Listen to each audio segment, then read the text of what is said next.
Good evening, travelers. Tonight we're clocking in for the graveyard shift of history.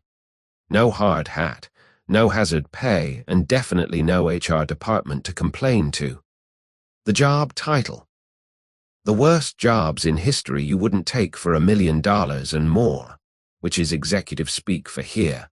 Hold this bucket of whale snot while I light the fuse. That's right.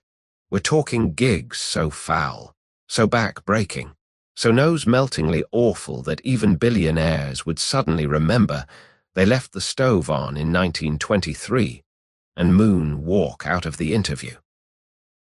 $1 million. Cute. Try million excuses, starting with I'm allergic to snail mucus that costs more than my rent, and ending with sorry, I just exfoliated with anything that isn't prehistoric dung. Tonight you're the new hire, and the past is the world's worst temp agency. Your resume, optimism. Your training, 3 seconds of don't die. Your benefits, a story nobody believes and a complimentary scar shaped like the letter Q. We'll waltz through tanneries that smell like someone bottled gym sock September, typewriter graveyards where secrets go to be murdered by grinding wheels, and Arctic decks where the only thing thicker than blubber is the irony of freezing to death next to a vat of boiling oil. Bring gloves. No, bring noses you can return at the end of the shift. Bring stomachs with escape hatches. But relax. The only heavy lifting required is your eyelids, and even those get frequent breaks. I'll narrate, you hibernate. No experience necessary, no OSHA compliance offered, no refunds on dignity. So before you get cozy, do the modern equivalent of clocking in, tap like, smash subscribe, and drop your location in the chat, because misery loves company, and history loves an audience. Dim the lights, cue the fan hum, and let the gentle scent of non-existent whale soap lull you into the most dangerously comfortable front row seat to the worst shift ever advertised.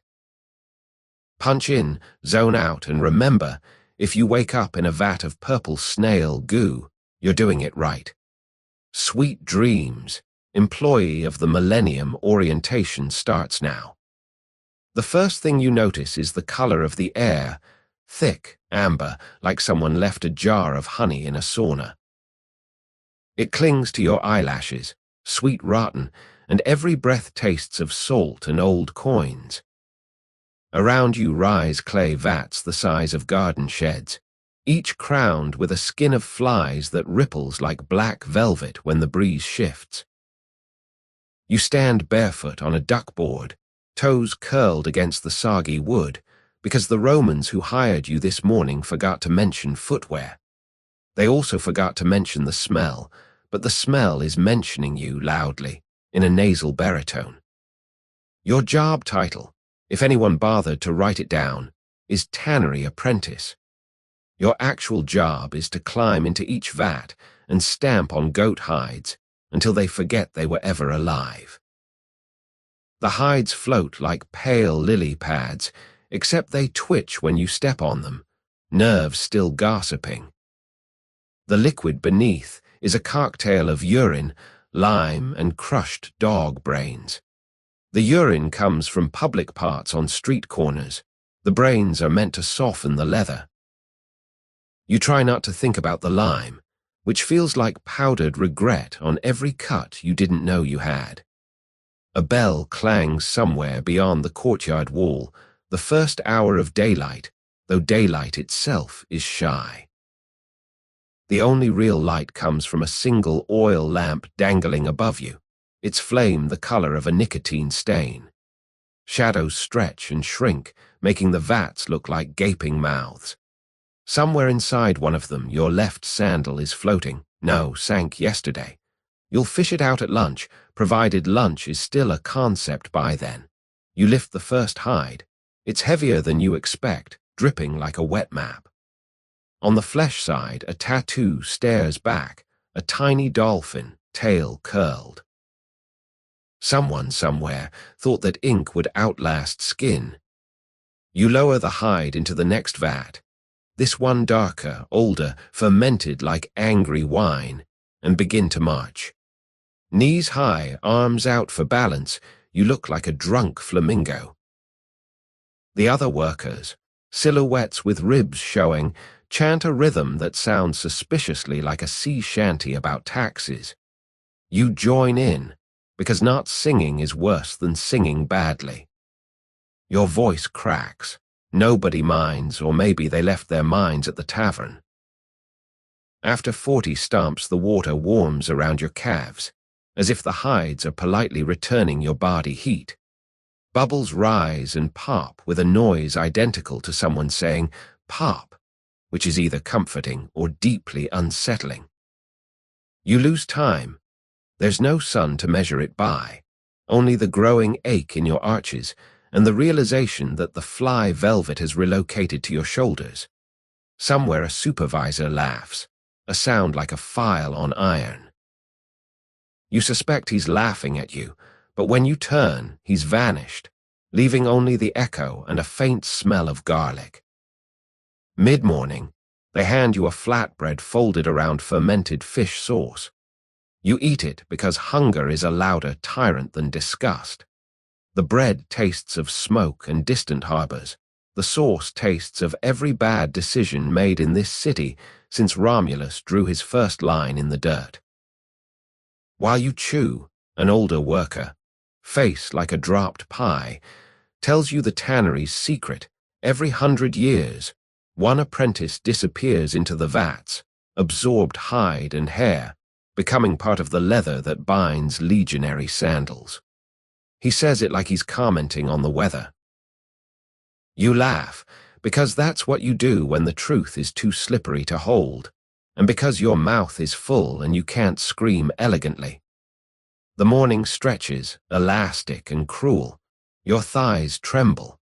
The dolphin tattoo drifts past again, now blurred beyond recognition. You wonder if its owner ever marched across distant dunes, if his foot once trod where yours now prune. You wonder, too, about the lime. It's said to erase fingerprints, and you check. Yours are already ghosting. A small mercy. No one will identify you from the sandal when it finally surfaces. Then comes the mystery at the bottom of the deepest vat. Something glints. Not pottery, not coin. Something smooth and round, like an ivory chess piece. You feel it nudge your ankle each time you pass. You bend, ducking under the surface, eyes stinging. The object is cold, heavy, carved with a face that might be laughing or screaming, hard to tell when your own heartbeat is thrashing. You surface gasping, prize clenched in your fist, but when you open your fingers, the palm is empty. Only the after-image remains, a negative of a smile. No one else saw. They're busy chanting about taxes again. You decide to blame the fish sauce hallucination, though part of you suspects the tannery is digesting you slower than you digest it. Lunch ends. The supervisor reappears, claps once. The sound is so sharp the lamp flame flinches, back to marching. You march until the world narrows to the slap of wet skin and the faint, impossible echo of dice, gamblers in a nearby alley, or the legionary sandals being tested for flexibility, one hard step at a time. Your thoughts grow woolly. You imagine the hides remembering rivers, remembering goats that nibbled time on hillsides now long ago turned to quarries. You imagine them forgiving you because someone should. By the time the bell clangs again, end of shift, you've grown lighter, as if the lime has leached more than grime. You climb out, dripping, and notice the courtyard has filled with sunset, a shy, peach-colored stripe along the top of the wall. It's the first natural light you've seen all day, and it feels like a secret handshake. The other workers shuffle toward the gate, leaving wet footprints that evaporate faster than seems polite. You follow, but pause at the threshold, half expecting the vats to call you back, to claim the rest of your name. They don't. Instead, the night air slips around you, cool as an apology. Somewhere in the city, a lyre plucks a tune you almost recognize. You take one breath, then another, each tasting less of coins and more of ordinary dust. The ivory face, if it was ever real, stays submerged, waiting for tomorrow's ankles. You walk home barefoot, sandal still hostage, footprints fading behind you like an early draft of yourself. The moon is so bright it feels nosy, poking silver fingers between chimney stacks and laundry lines as you trudge westward out of the tannery quarter. Your calves still fizz from the morning vats, but the city's night air carries a different sourness.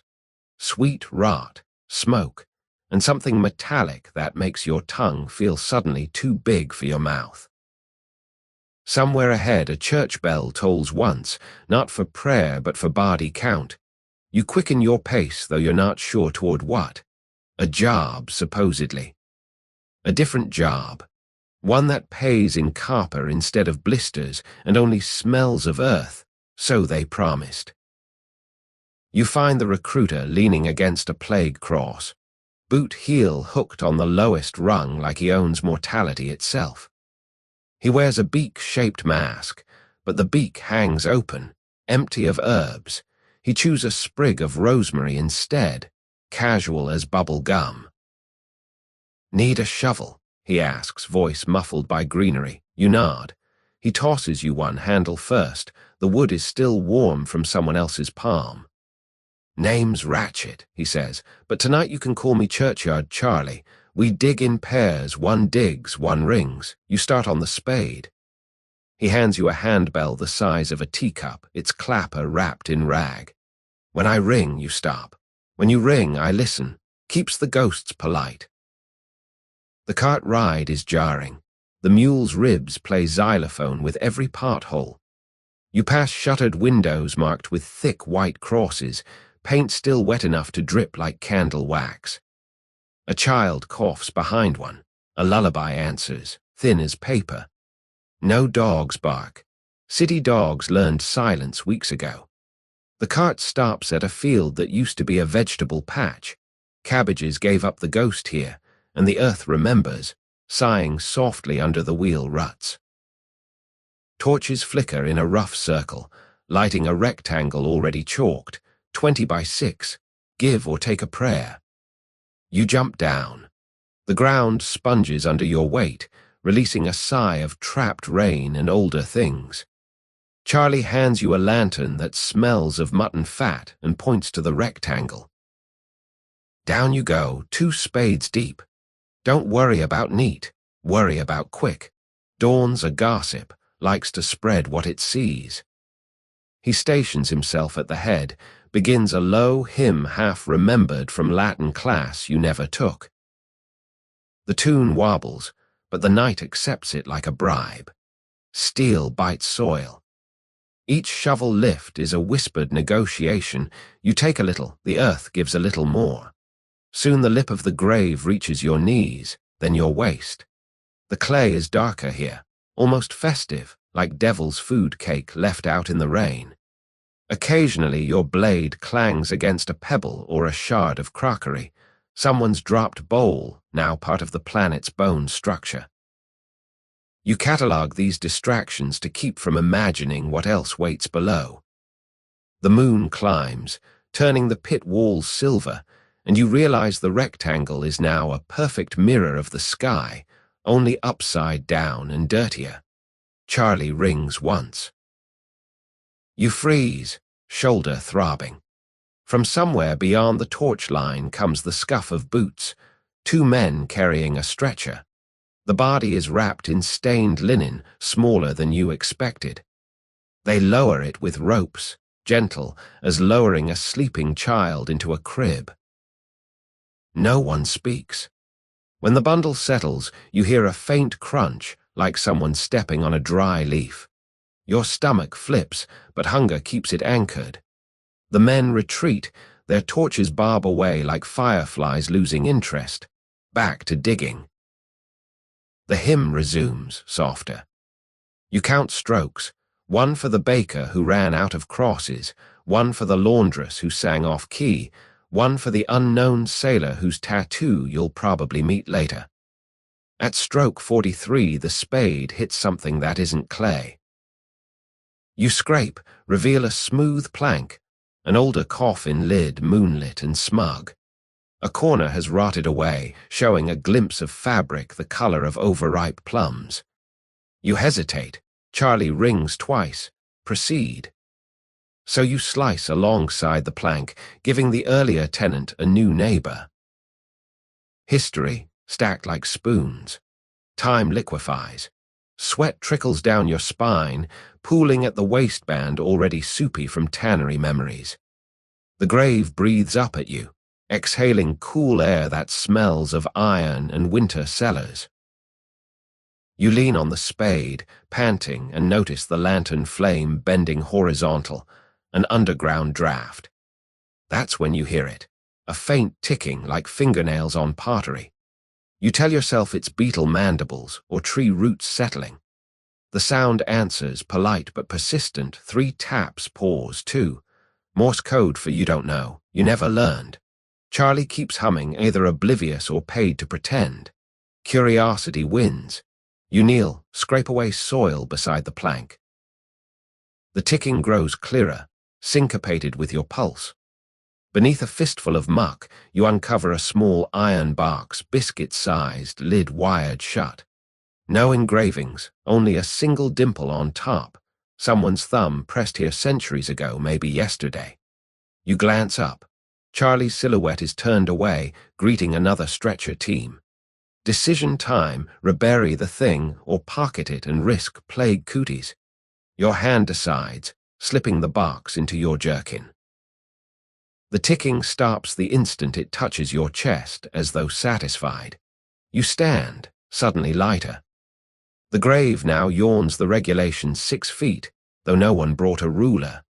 Charlie rings the final bell, climb out. You do, mud sucking at your boots like reluctant goodbyes. Around you, 5 fresh mounds glow faintly, moonlit loaves waiting for dawn's oven. The hymn ends mid-note. Silence rushes in, eager.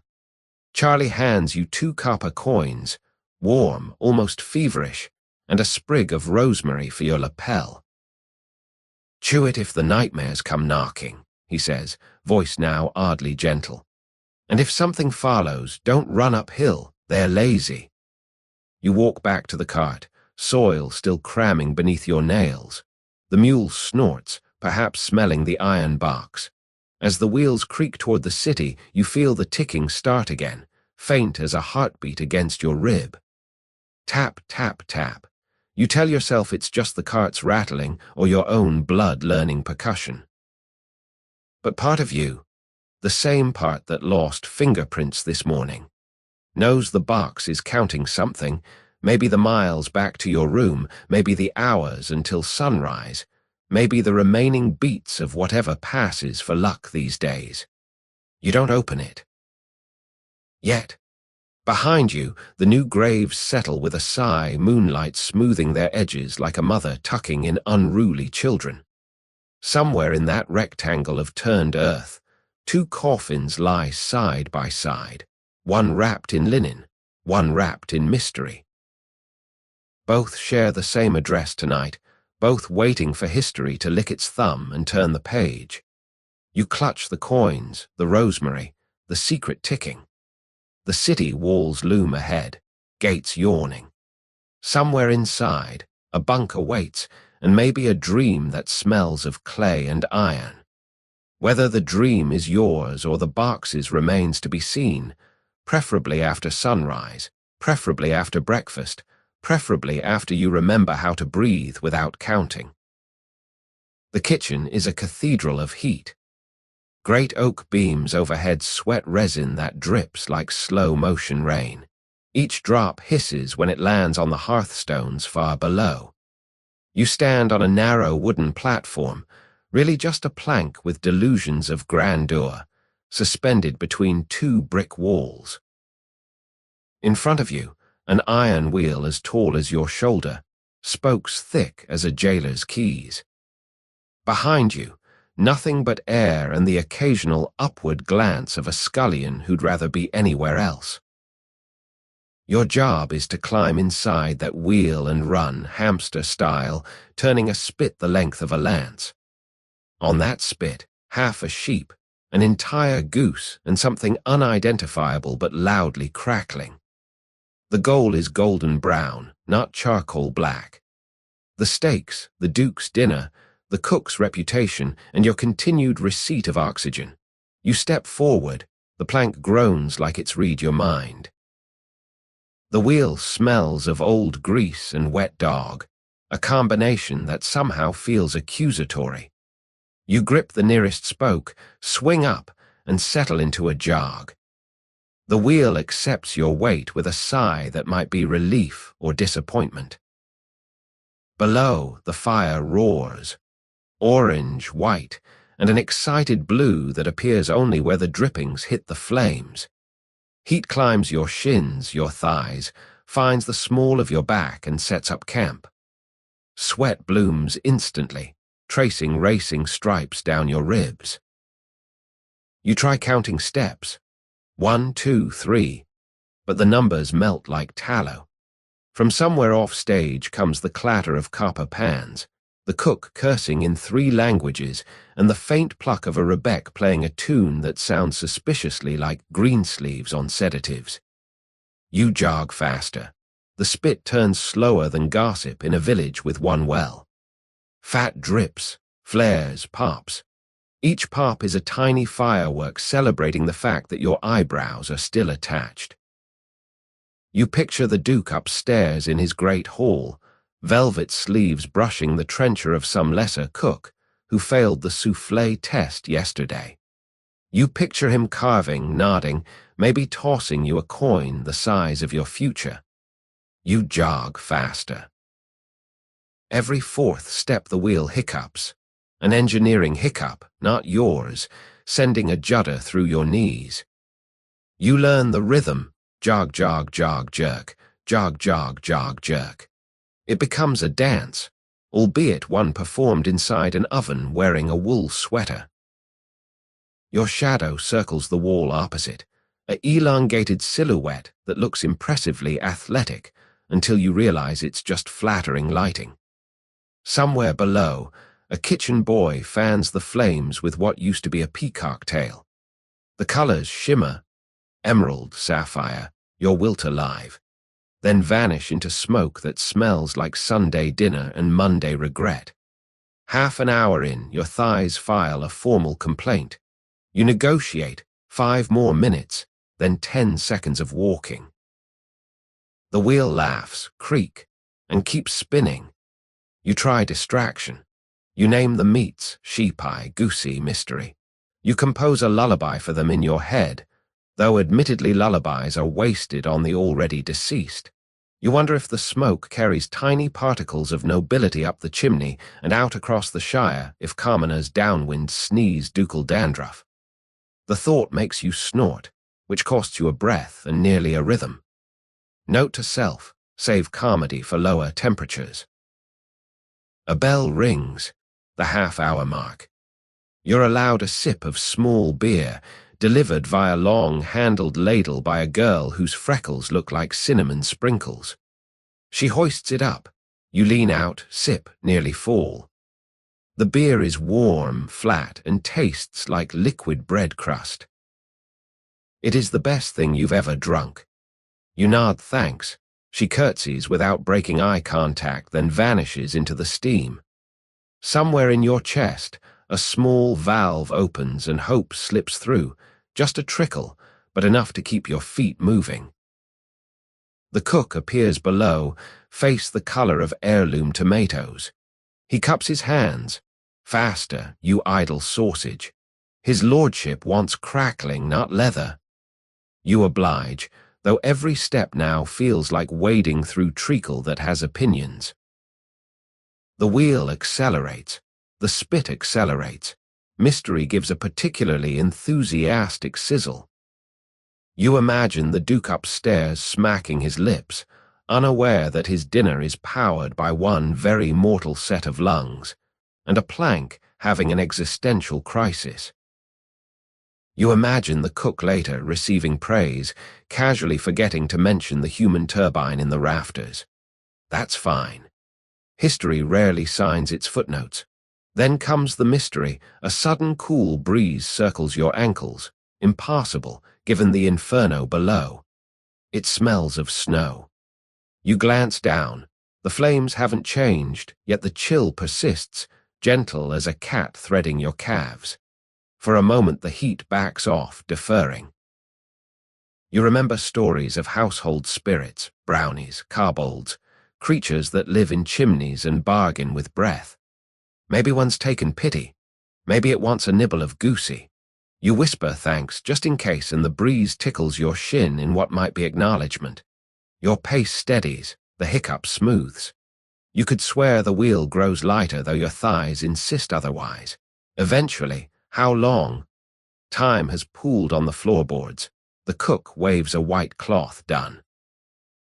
You slow, then stop, clinging to a spoke while the room tilts. Below, the fire is banked, its roar reduced to a conspiratorial murmur. The meats rest under a linen tent, crackling audibly, settling into retirement. You lower yourself onto the plank, legs twitching like netted fish. The freckled girl reappears with a second ladle, this time filled with water flavored by mint sprigs that survived the heat. You drink, breathe, drink again. She offers a sideways smile that feels cooler than the breeze ever was. Down the ladder, each rung a small betrayal of your knees, and onto flagstones still warm as fresh bread. The cook slaps your back, leaving a palm-shaped sweat print that will dry into a temporary tattoo. Not bad, runner boy. Supper's on the house. Well, in the hall. Mind the dogs, they've been eyeing sheep eye all day. He presses a coin into your hand, thin silver, stamped with a lamb that looks suspiciously like it's laughing. You pocket it, along with the memory of cinnamon freckles and phantom snow. Outside, night has tiptoed in, gentle as that breeze. The courtyard smells of wood smoke and rosemary, ordinary and miraculous. You flex your toes inside your shoes, still there, still attached. Somewhere overhead, the kitchen window glows, and you can just make out the silhouette of the wheel, stationary now, waiting for tomorrow's hamster. You wonder if it dreams of alpine meadows, of cool winds that come when called.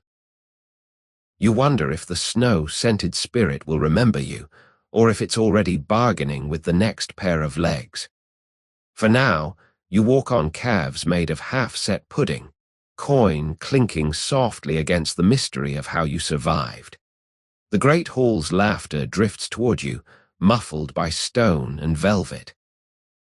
You could join, claim your corner of bench, tear into crackling that tastes of victory and smoke. Or you could keep walking, past the stable, past the gate, past the village where chimneys exhale ordinary dinners and no one runs inside wheels. The night air kisses your burnt cheeks. The moon offers a silver exit sign. You hesitate, tasting mint and possibility, while somewhere behind you the kitchen exhales one last warm breath, like a dragon settling to sleep. The ladder down the cesspit is older than some royal bloodlines. Each rung is polished to an eerie sheen by the palms of predecessors who, you assume, either climbed back out or learned to breathe methane. You descend slowly, boots tentative, while the morning sky above, no bigger than a postcard now, offers a final wash of peach before the lid of everyday drudgery slams shut. The smell arrives first, a living thing, warm, damp, and complex, like someone brewed tea from barnyards and regret. It wraps around your face, politely introduces itself, then moves in permanently. Halfway down, your foot finds a rung that isn't. Wood flakes away, you lurch, knees banging sludge, slick stone. A splinter lodges in your thumb, Small insult, big pain. You suck it, taste iron, taste everything else. Below, the pit gurgles, a sound equal parts welcome and warning. Finally, your boots touch bottom, or what passes for it, a layer of compacted centuries, squishy yet disturbingly supportive.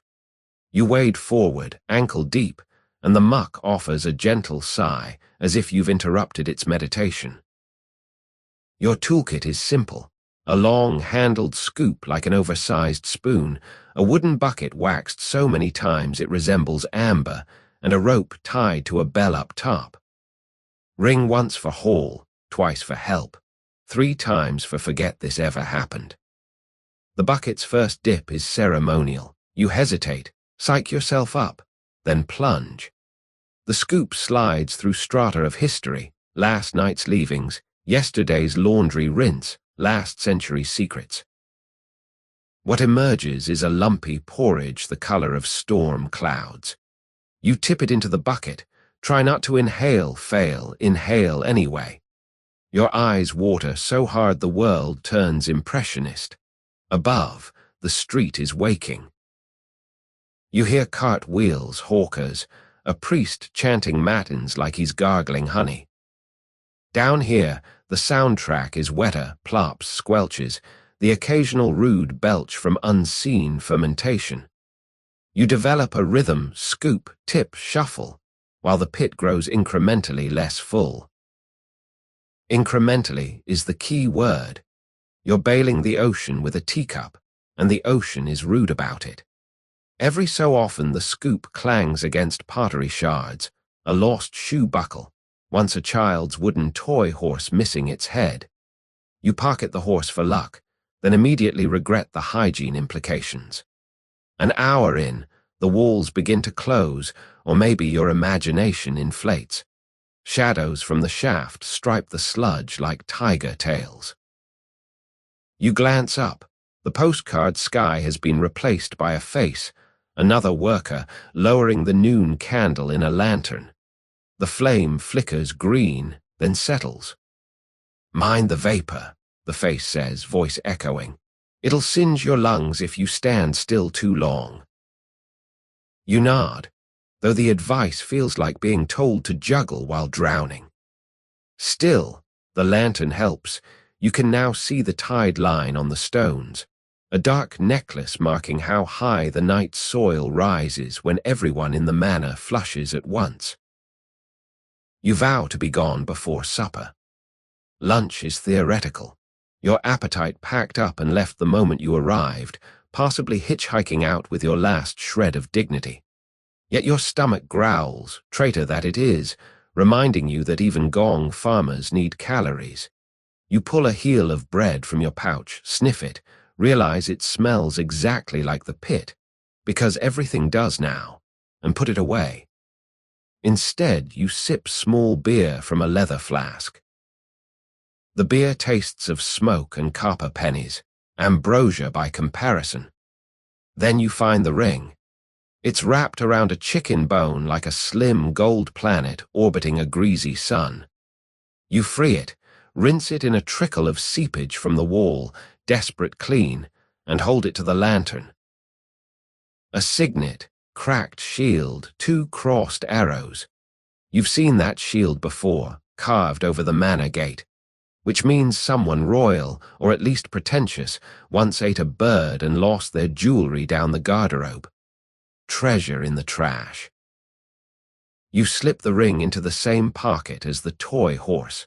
They clink together, a lullaby of improbable riches. Somewhere above, a trumpet sounds, practice for the evening's banquet. You picture the Lord checking his hand, wondering when his finger grew so light. You smile, a small private sunrise in the dark, but the pit demands reciprocity. Minutes later, your scoop thuds against something soft yet resistant. You probe. The object yields like a waterlogged pillow, then rolls. The lantern flame gutters, leans away. You know, without needing catalogues of caution, that you've found a bundle of cloth too intact to be refused. Your pulse taps Morse against your eardrums. You should ring the bell, haul up, Let constables sort it. Instead, because curiosity is a stronger rope than the one at your waist, you clear muck away with gloved fingers. Thank you, tannery, for leftover goat hide gloves. A face emerges, pale, bloated, lips the color of overripe plums, eyes politely closed. A woman, young, hair still braided with silk ribbon now slimed the shade of despair. No smell of decay, yet only the pit's omnipresent perfume doing overtime. You reel back, gag, recover. The ribbon stirs memory, market stalls, a girl laughing at a puppet show, the same silk glinting in sunlight. Now here, underground, she floats like Ophelia in a filthy river. You cross yourself, which feels theatrical but necessary. Then you notice the bruise encircling her throat, perfect thumbprints on either side. Mystery blossoms, sharp and bitter. Who drops a murder victim down the privy? Someone confident in cesspit confidentiality. Someone upstairs rehearsing trumpet fanfares. Footsteps echo atop the stones. Voices, two men, gruff, urgent. You snuff the lantern, plunge yourself into tar-thick darkness, heart hammering loud enough to ring the bell on its own. The men argue about ropes, about payment, about finishing what we started. You crouch, scoop poised like a pathetic spear. Their lantern beam skitters across the opening, doesn't find you. They leave or pretend to. Silence returns, heavier now, wearing boots. You wait, count breaths, skin itching with unseen gazes. When courage crawls back, you relight. The girl is still there, serene, accusatory. You touch her wrist, cool but not stone.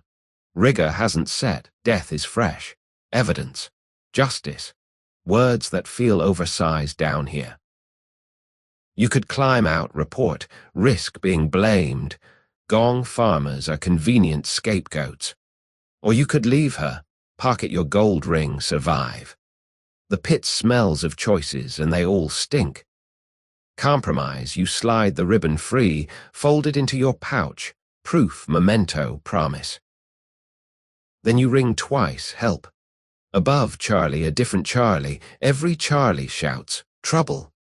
You almost laugh. Yes, you reply, voice cracking, body found. Boots thunder, ropes drop, hands haul you into blinding daylight. You emerge streaked brown-green, a walking compost heap, clutching a story no one wants to hear. Guards arrive, questions swirl, the manor gates slam shut like teeth. Somewhere inside, a lord flexes his newly bare finger. But for now you stand in the sun, stinking, shaking, alive. The street urchins hold their noses, yet keep circling, drawn by the drama or perhaps by the rumor of gold. You feel the ring and ribbon in your pocket, two small weights against the gravity of what you've seen. The trumpet practices its scales again, each note bright and innocent, as if the day itself isn't soiled. You breathe, gag on your own perfume, breathe anyway. Tomorrow the pit will refill, tonight the girl will lie in a different dark. And you, scoured inside and out, will dream of silk ribbons fluttering upward, escaping smoke and stone, while somewhere below the muck keeps its slow counsel, swallowing secrets faster than any stomach can rumble. The fjord is a sheet of hammered pewter, reflecting mountains that look like they were sketched by a giant who couldn't decide on proper proportions. You stand ankle-deep in slush at the water's edge, boots leaking enthusiasm. Behind you, a line of Vikings, beards frosted into icicles, laugh around a campfire that hisses more than it burns. Green wood and sea spray make poor company. They've promised you a single silver arm ring if you can get their wool clean before the longship sails at dusk.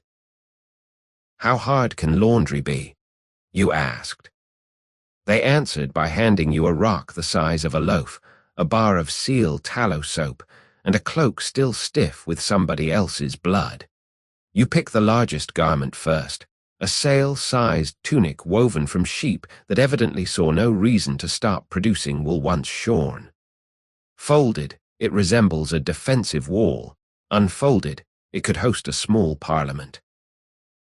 You drag it to the fjord, dunk it, and the water instantly develops goose bumps. Ice crystals race outward, tinkling like chandelier applause. Your hands go numb so fast they feel hot, an illusion you'd appreciate more if you weren't busy losing the ability to bend your fingers. You beat the tunic against the rock, whump, whump, whump. Each impact sprays droplets that freeze mid-air, a brief diamond fireworks show, then clatter back down like tiny hail.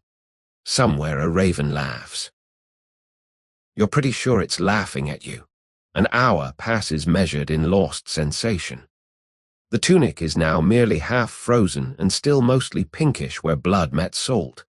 You soap it, working the tallow into the fibers. The fat resists like a cat being asked to take a bath. Your knuckles split, thin red lines on parchment skin.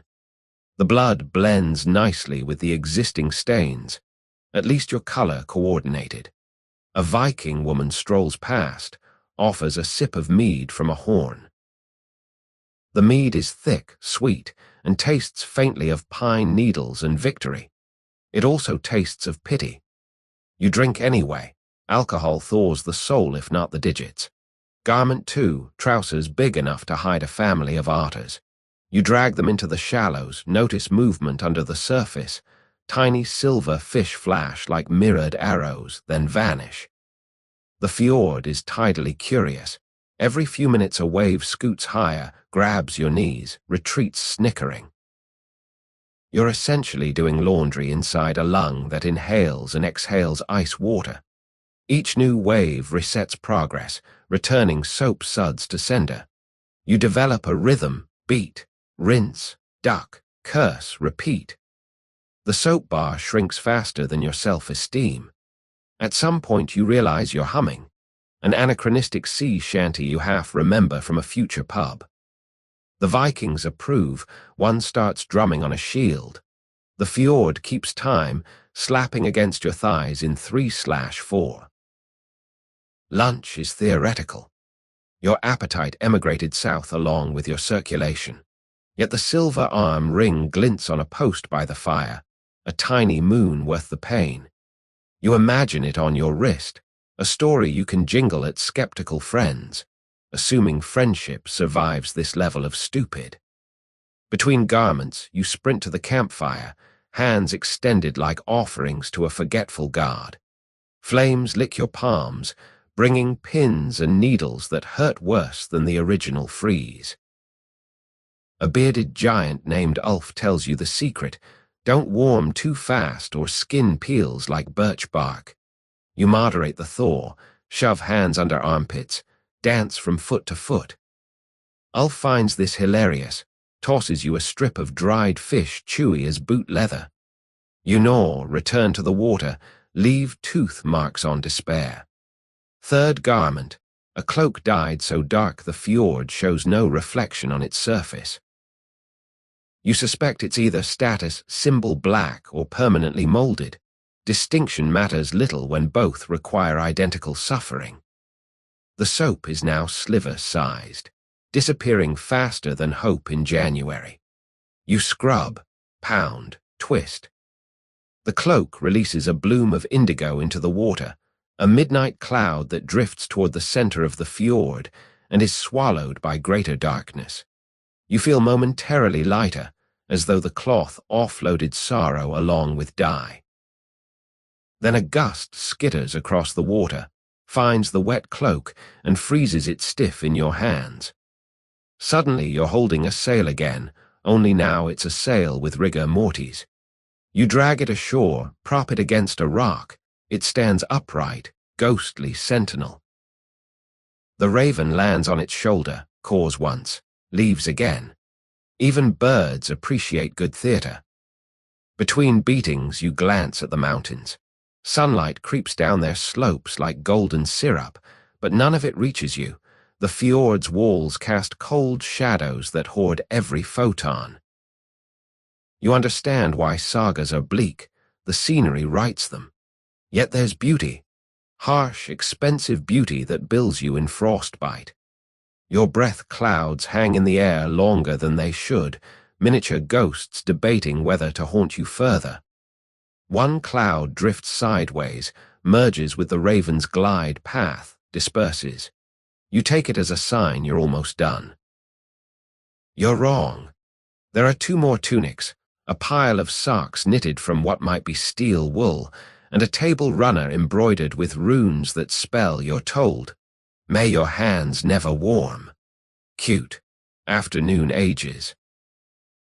The longship's mast appears silhouetted against a sky trying out pastels for the first time. Dusk approaches, so does deadline.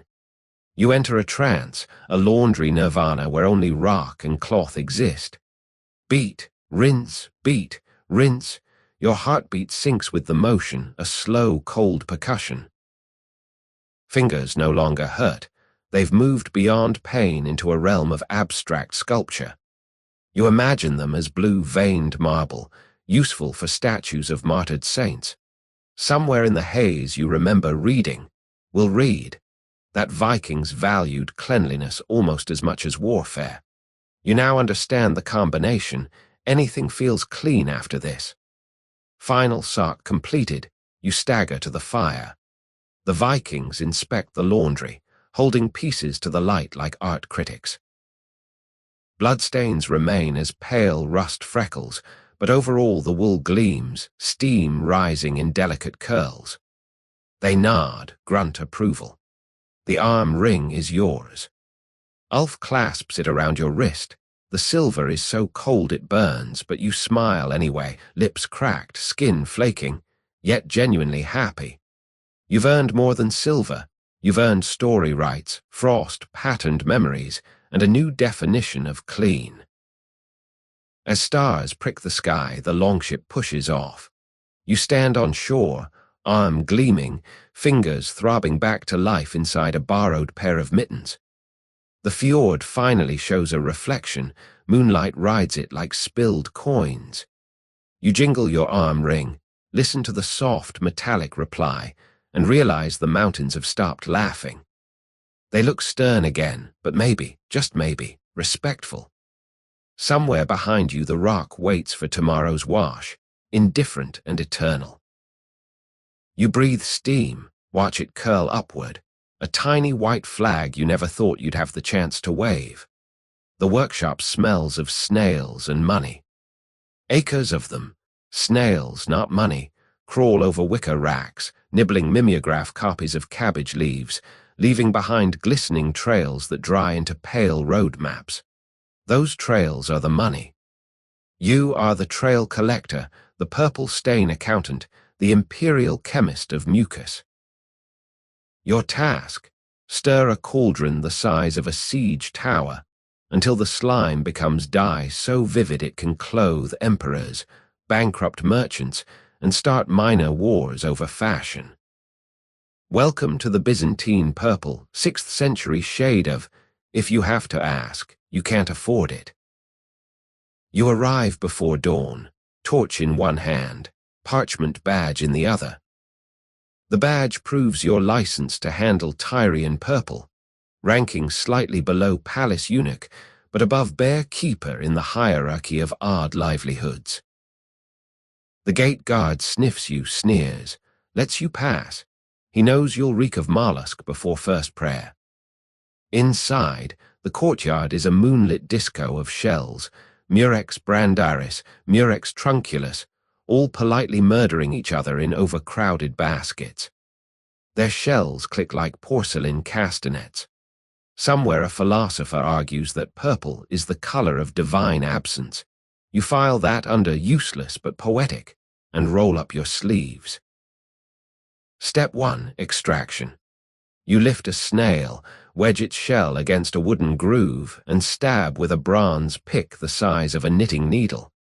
The creature protests by excreting a single milky drop, its entire life savings of pigment. 1 drop. A toga requires thousands. You empty the drop into a clay saucer, move to the next snail. The motion becomes hypnotic. Stab, drip, toss shell into still alive basket. Stab, drip, toss. Your hands acquire a marbled sheen, white veins on ochre skin. After an hour, the saucer holds maybe a teaspoon, and you've begun to philosophize yourself about economies built on snail snot, about emperors wearing the distilled fear of sea creatures. The snail's object in slow motion. Some play dead, some actually die, a few attempt escape at glacial speed. You respect the escapists most. They at least understand theater. One particularly large murex clamps onto your pick, refuses to let go. You shake it. The pick comes free, the snail stays attached like a grey-green flag. You imagine adopting it, calling it Claudius, training it to perform party tricks. Instead, you coax another droplet, then flick Claudius into the basket. Maybe he'll make it. Maybe he'll write memoirs. By sunrise, the saucer is a pale puddle with opalescent swirls. Pink, blue, lavender. An entire sunrise compressed into mucus. You carry it carefully to the cauldron, a bronze monster squatting over a low charcoal fire. The fire is never hot, only persistent, like a gossip who lingers by your doorway. Into the pot you pour seawater, vinegar, and the snail tears. Stir clockwise 100 times, then counterclockwise 50. Why? Because a eunuch with a voice like honeyed gravel once told you, that is how purple remembers it is purple. You stir, counting in Greek because Latin feels too imperial for snail juice. The pot begins to blush. First a bruised rose, then bruised everything else, mulberry, amethyst, the moment before an eggplant gives up hope. The surface shimmers with oily halos that rearrange into fleeting symbols. Crosses, eyes, what might be your childhood pet if your childhood pet were an octopus. You keep stirring. Steam rises, carrying a scent that's part seaweed funeral, part expensive courtesan. It clings to eyelashes, drifts into lungs, sets up a tiny purple camp in your blood. You suspect you'll dream in violet for weeks, assuming sleep ever visits again. Lunch is theoretical. The workshop provides bread, olives, and a paste made of fermented fish that tastes like someone's already eaten it once. You nibble, appetite muted by the constant perfume of mollusk. A co-worker, old Demetrios, skin permanently lilac, claims the fumes add years to your life. "Look at me," he says, flexing a bicep the color of twilight. You look. He's 80 and wrinkled like a prune left in a wine cask, but his eyes gleam. You decide fumes are at least cheaper than philosophy. Afternoon brings the test. A scrap of silk arrives guarded by 2 palace guards who glare like they're auditioning for marble statues. You dip the cloth into the dye bath, let it steep precisely 7 minutes, counted by a sand timer shaped like an hourglass doing an impression of eternity. When you lift the fabric, it's transformed, a purple so deep it seems to recede into another dimension, darker than midnight brews, brighter than royal ego. The guards nod, almost smile, march off with the cloth cradled like a holy relic. You're left holding tongs and a sudden silence that feels like applause you can't quite hear. Then comes the mystery. While cleaning the pot's rim, you notice a fingerprint glow faintly silver in the purple film. Your print, but wrong. The ridges swirl in the opposite direction. You touch again. The new print overlays the old, spins slowly, then fades. A trick of light. A property of pigment. You remember sailors' tales that murex dye remembers the hands that stir it, that imperial robes carry invisible maps of their makers. You glance at your own arms, half expect to see coastlines forming, cities rising along the veins. Nothing yet. But the idea lingers, purple and persistent. Evening bells ring across the city. You extinguish the fire, cover the cauldron, collect your pay, 3 gold solidi heavier than any coin you've held, warm as fresh bread. They clink against the bronze pick in your pouch, a small symphony of status. You step outside. Sunset smears rose and lavender across the sky, colors borrowed from your cauldron. Citizens pass in robes of cheaper dye, madder woad, none daring to approach the shade that drips from your fingertips. You feel suddenly royal, or at least accessory to royalty, a walking stain of sovereignty. Walking home, you pass the hippodrome. Charioteers practice inside, their crimson silks fluttering like open wounds against the dusk. You imagine them clothed in your purple, horses too, the entire arena awash in one continuous bruise of power. The vision is so vivid you stumble. A vendor offers hot wine. You decline, afraid the cup might change color at your touch. Instead, you wander alleyways, listening to city sounds now filtered through a violet haze that seems to emanate from your own skin. Somewhere a priest chants vespers. The notes look purple in your head, each syllable dripping snail light.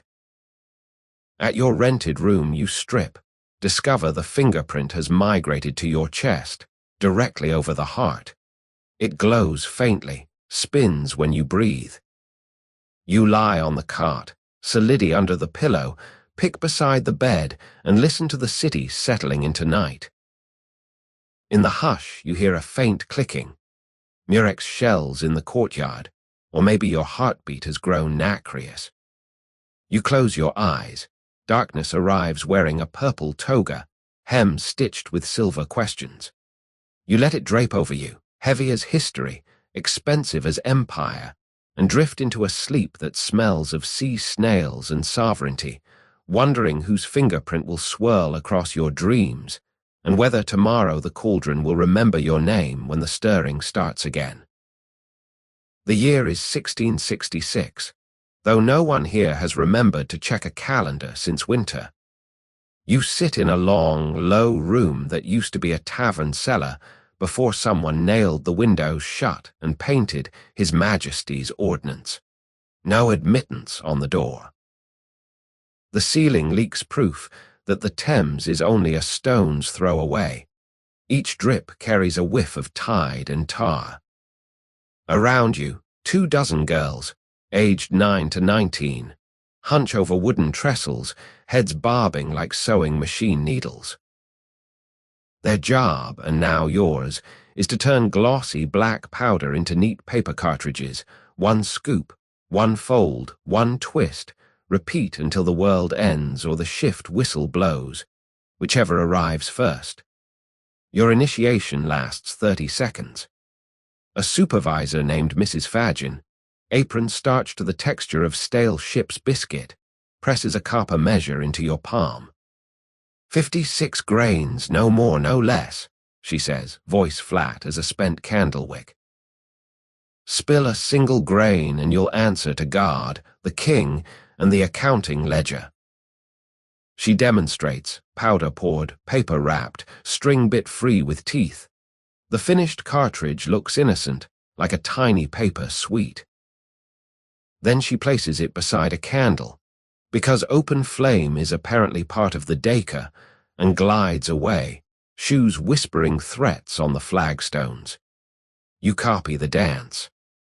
Dip the measure, level it with a practiced thumb that you don't yet possess, tip the black sand into the waiting sleeve. The powder smells faintly of sulfur and mislaid fireworks, the scent of celebrations that forgot to stay outdoors.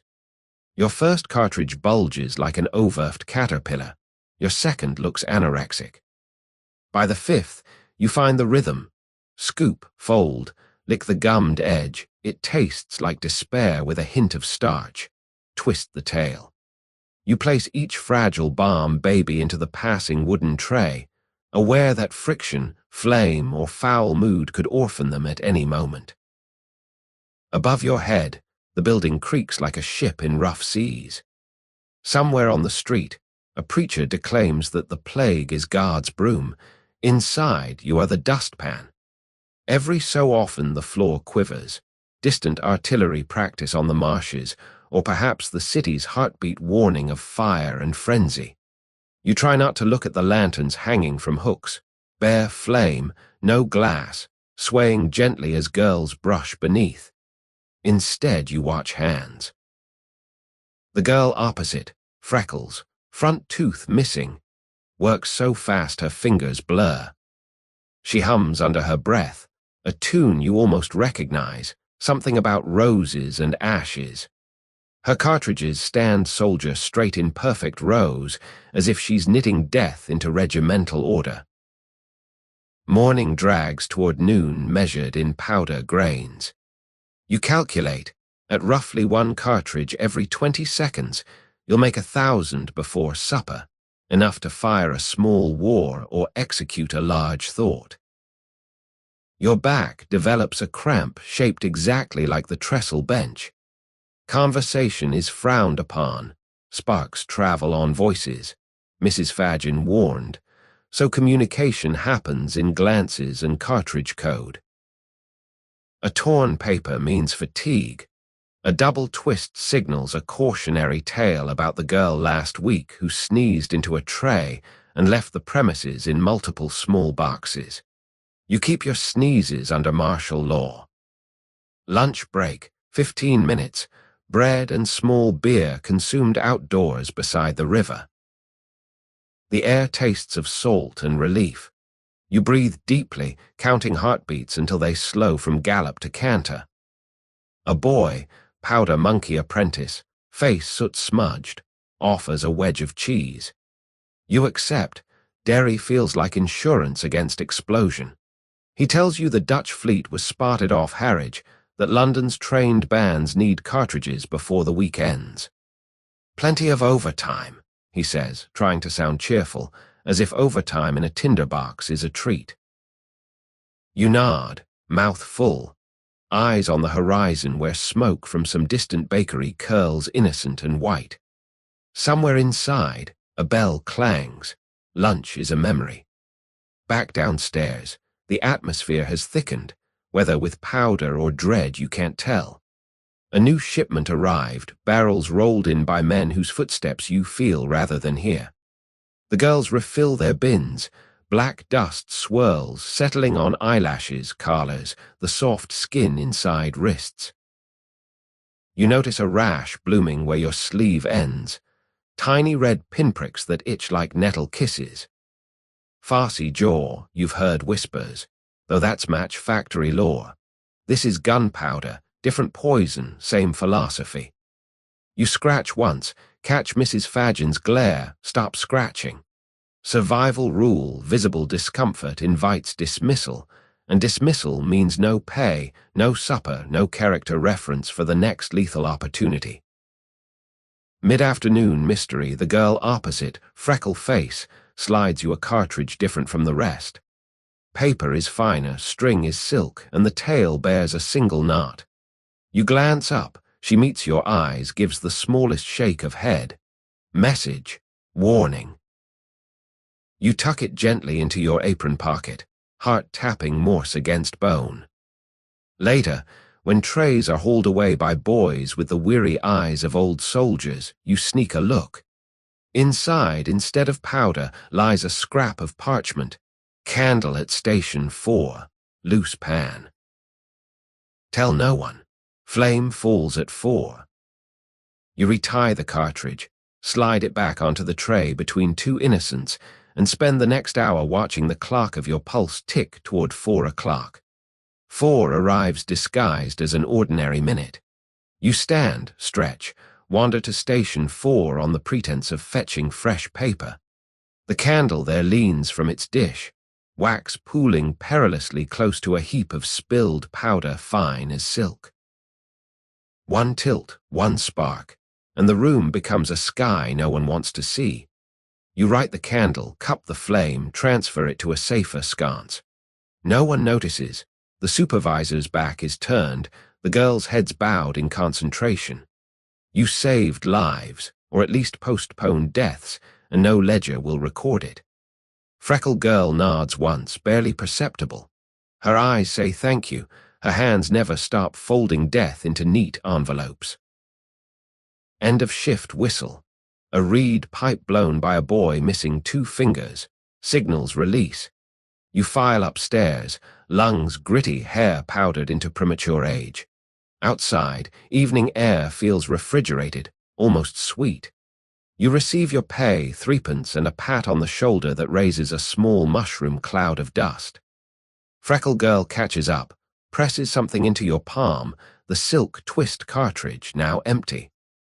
"For remembrance," she whispers, then vanishes into the crowd.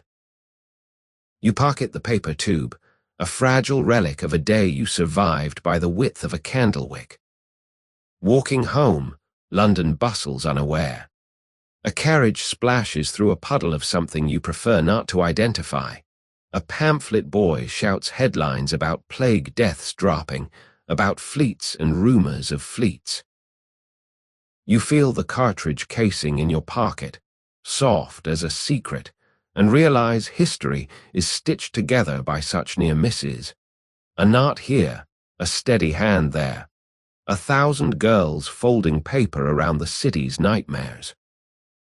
Somewhere behind you, the cellar doors shut, lanterns snuffed, powder resting in dark readiness.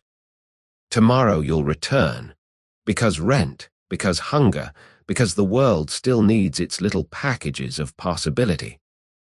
Tonight you breathe, count fingers all present, and promise yourself that one day you'll stand where the powder never reaches, where flames behave, where stories end without sparks. You walk on, candle-scented wind at your back, the city's lamps flickering like a tray of unstable stars, each one waiting for someone to fold it safely shut. The torch in your hand is more symbolic than useful. Its flame barely kisses the limestone walls, and the darkness beyond eats light like a debtor swallows promises. You descend the tunnel ramp back first, sandals scraping dust that hasn't moved since the pharaoh before last was a boy. Above you, the Valley of the Kings bakes in morning sun, but down here the air carries the cool, mineral breath of eternity. Your job: paint the afterlife onto stone so a dead noble can wake up fashionable. The pay is grain, beer, and permission to live another season, terms that feel generous until you remember you can't spend grain on not dying. You reach the burial chamber. It's high enough to stand, wide enough to feel alone. Scaffolding, lashed cedar poles and frayed reed mats, creaks under your weight as you climb to the ceiling. The surface is rough, toothy. Every brushstroke must seduce stone into accepting color that isn't legally allowed to fade. Legally, meaning the gods themselves signed off on the palette. Lapis for sky, malachite for life, ochre for flesh, soot for night. You grind these on a pallet of discarded pottery, mixing with gum arabic and egg white until the paste smells like expensive breath. Then you begin. First, the sky goddess nut. Her body must arch across the ceiling, spine curved like a vault, fingertips and toes touching the cardinal points. You sketch her in red Asher outline. Guidelines the patrons will never see, ghost seams of a cosmic dress. The curve has to be perfect. A drooping star belly means chaos leaks through the cracks of heaven. You hum while you work, a tune your grandfather taught you about crocodiles who forgot to be scary. The echo returns sounding like a lullaby hummed by the stone itself. Time liquefies. Hours are measured in brush tips wearing down, in the throat's gradual itch from powdered lapis. You paint Nut's skin midnight blue, darting it with white 5-pointed stars, each one a spell that translates roughly to "May the noble not get lost in the dark." Between stars, you hide tiny anks, so small they could be freckles, blessings you'll never get credit for. That's fine. The dead are picky but not big on thank yous. Below your scaffold, a scribe copies hymns onto papyrus, his reed pen scratching like a mouse in a library. Occasionally he calls up a spelling query. You answer without looking, voice automatic. Eyes fixed on heaven, you're inventing one bristle at a time. Lunch arrives in the form of a dried fig and a question. The overseer, immaculate linen, impatient sandals, asks when the solar bark will be ready to sail across the belly of Nut. You tell him tomorrow, maybe the day after, depending on how cooperative mercury sulfide decides to be. He frowns. Mercury sulfide is expensive, but without it, the sun turns a sickly salmon that offends Ra. He leaves, sandals clapping authority. You chew the fig, taste dates and anxiety, and resume painting the bark, a golden barge with oars of jackal-headed souls rowing the sun through you. No pressure. Mid-afternoon, the lamp gutters. You tilt it, pouring more sesame oil, and notice something odd, one of your guideline sketches. An ear you drew for proportion has vanished. Not smudged, not flaked, simply gone, the asha dust settling on the scaffold as if the ear never existed. You red-raw it, puzzled, but by the time you reload the brush, the ear is missing again. A breeze. There is none. The tomb is hermetically sealed except for the shaft you entered, and air doesn't climb uphill for mischief. You touch the stone, cool, dry, innocent. Yet the disappearance feels deliberate, like a thief who wants you to know the robbery is personal. You test further. Draw a tiny fish beside Nut's knee, pointless, whimsical. Wait. Count to 30. The fish fades, color leaching into limestone as though the wall is thirsty. You feel the hairs on your neck rise, each one a miniature paintbrush dipping into instinct. Stone shouldn't drink pigment this fast. Guidelines are supposed to wait politely for final coats. Either the wall is hungry, or someone else is editing you. You look down the corridor, empty except for torch smoke curling like a bored ghost. The scribe continues scratching, oblivious. You decide on diplomacy, paint the final layer immediately, no sketch, just confidence and pigment thick as butter. Evening approaches measured in barley creaks. You finish Nut's left hand, fingers delicate enough to cradle constellations. You add the solar bark, gleaming with orpiment so yellow it hurts to look at directly, like staring at the idea of mourning. The noble's name, sealed twice on the doorway for double security, waits downstairs in hieroglyphs you practiced for weeks. You will paint it last, the signature on a contract between one man and forever. Your shoulders burn. Your knees tremble from kneeling on cedar poles designed by someone who apparently hated knees. Yet satisfaction pools warm in your chest until you notice the stars. One by one they vanish. Not all, just enough to notice. Tiny white flecks absorb into the blue like snowflakes melting upward. You reload the brush, dart them again faster. They disappear again. The wall isn't drinking, it's censoring. A chill travels your spine, stops to pay respects at each vertebra. You whisper the only prayer you remember about doors staying shut and hearts staying open. The scribe finally looks up, follows your gaze, sees nothing amiss. Final coats cover ghosts. But you know the guidelines are gone, the stars are going, and something in this chamber wants the afterlife minimalist. You paint the noble's name early, reckless. The hieroglyphs flow. Osiris of the West, Lord of Silence, beloved of Ra. Each symbol locks into place like a vertebra in the spine of destiny. You add extra pigment, pressing so hard the brush frays. If the wall plans to drink, let it choke on significance. For a moment the name glows, proud and defiant. Then it dulls, sinking into stone until it looks centuries old. You feel the future watching, impatient. Maybe tombs aren't for the dead.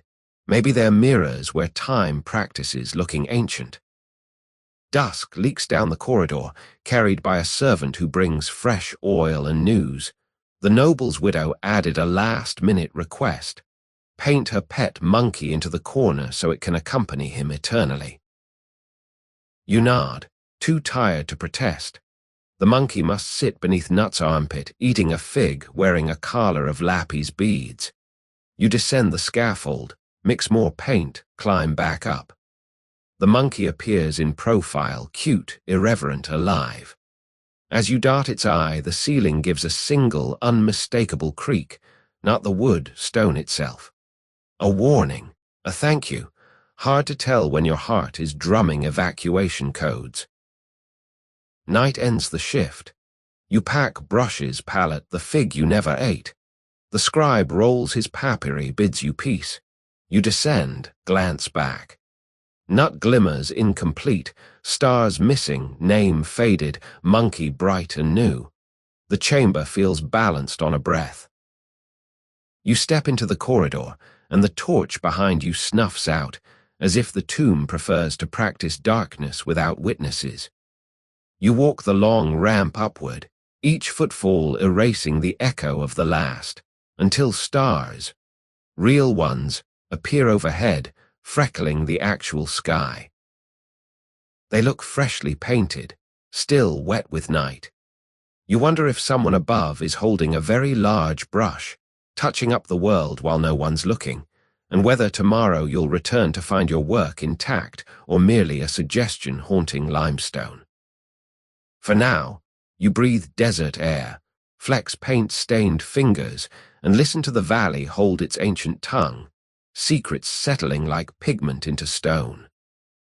The cart is already waiting when you arrive, splintered wood soaked in night sweat and axle grease. A single lantern swings from the tailboard, throwing shadows that jitter like guilty consciences. You climb aboard, knees cracking louder than the wheels, and take your place between a crate of rusty shovels and a man who introduces himself only as Resurrecting Joe. He smells of earth, cheap gin, and something sweeter you don't want to identify. The driver clicks his tongue, the mule lurches. You roll out of the alley, bound for the dead side of London, where graves are mined like coal seams and the wages come in copper pennies warm from the palm of an anatomist.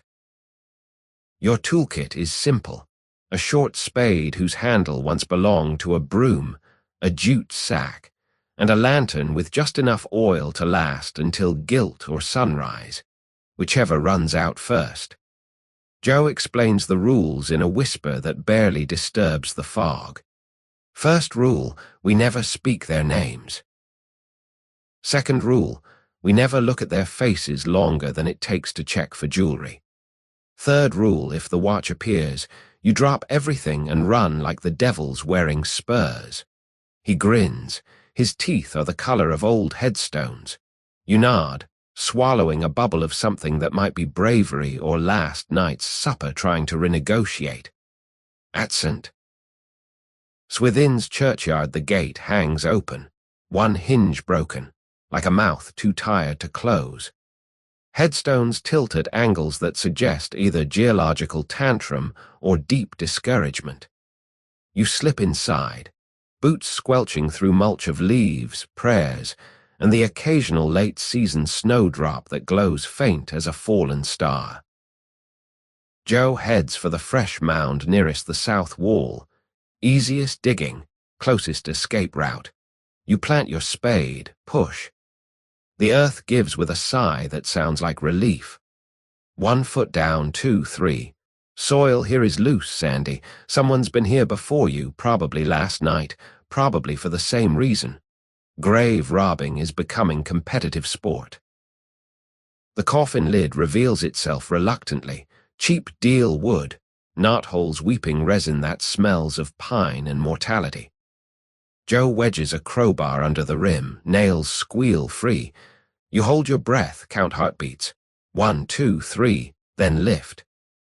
Inside lies a man in his Sunday best, collar too tight, lips sewn shut by gravity. His hands folded over the chest remind you of a student awaiting exam results that will never arrive. Joe's already patting pockets, finding nothing but a handkerchief and a clay pipe. "Academic," he mutters, which apparently translates to broke. You feel an embarrassed blush for the corpse, as if poverty is somehow indecent in death. You move to the feet, preparing to hoist the body onto the sack when the dead man's shoe twitches. Just a tremor, could be residual gas, could be imagination on overtime. Then it twitches again. You yelp, drop the ankle. Joe freezes, eyes wide as communion wafers. From beneath the corpse comes a scrabbling sound, polite but persistent, like someone knocking on a door they know is unlocked. You reach for your spade handle, more club than tool. Slowly, a rat emerges, fur wet with preservative wine, eyes milk white in the lantern glow. It sniffs the air, sneezes, retreats. Gravity reasserts itself. The corpse settles. Both you and Joe exhale a cloud of gin-tinged relief that fogs the lantern glass. Back to business. You roll the body into the sack, trying to keep the face covered, Rule 2 in action.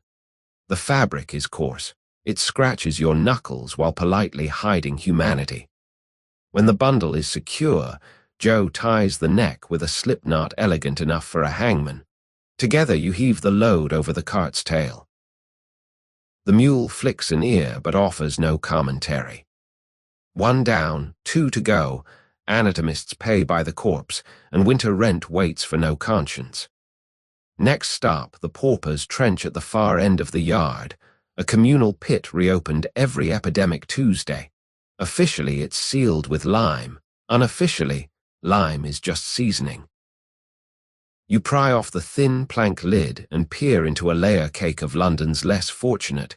Men, women, children stacked like cordwood, faces already blurring into anonymity.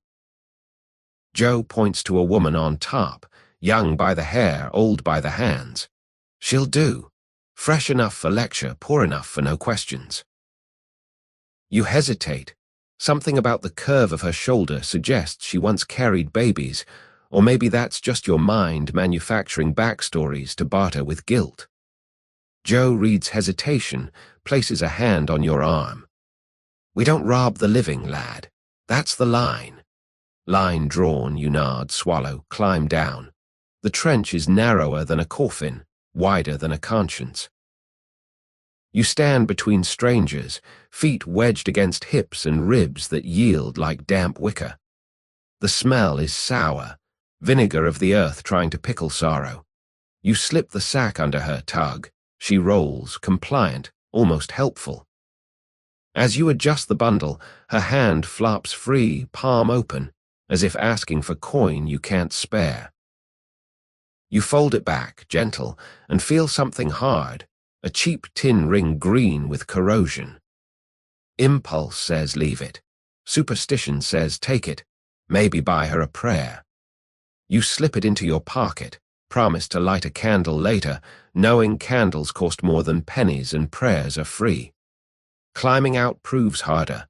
Mud walls crumble, sending you sliding against neighbors who do not object. Joe hauls you up by the collar like a misbehaving kitten. You're both filthy, grave dirt on knees, lime freckles on cheeks, shame dabbed behind ears. The lantern sputters, oil running low same as your nerve. You glance east. Horizon pales, a stealthy advance of violet that means City Watch will soon trade places with moonlight. Time to leave. You shovel a token amount of earth back into trenches, smoothing with the back of the spade. Courtesy, not concealment. Experts will know the graves were opened. Amateurs will argue among themselves. By then you'll be across the river, sipping something that erases fingerprints.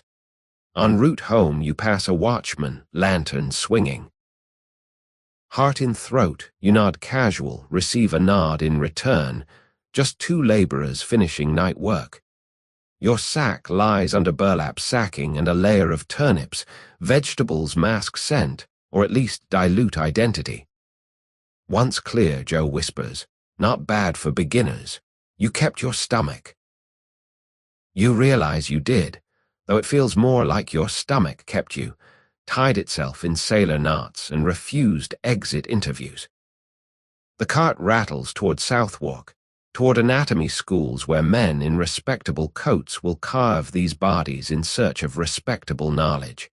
You wonder if knowledge feels guilt, or if it simply moves into the space sorrow vacates. At the bridge foot you part ways. Joe pockets his share, claps your shoulder, leaves a grave-shaped bruise of camaraderie.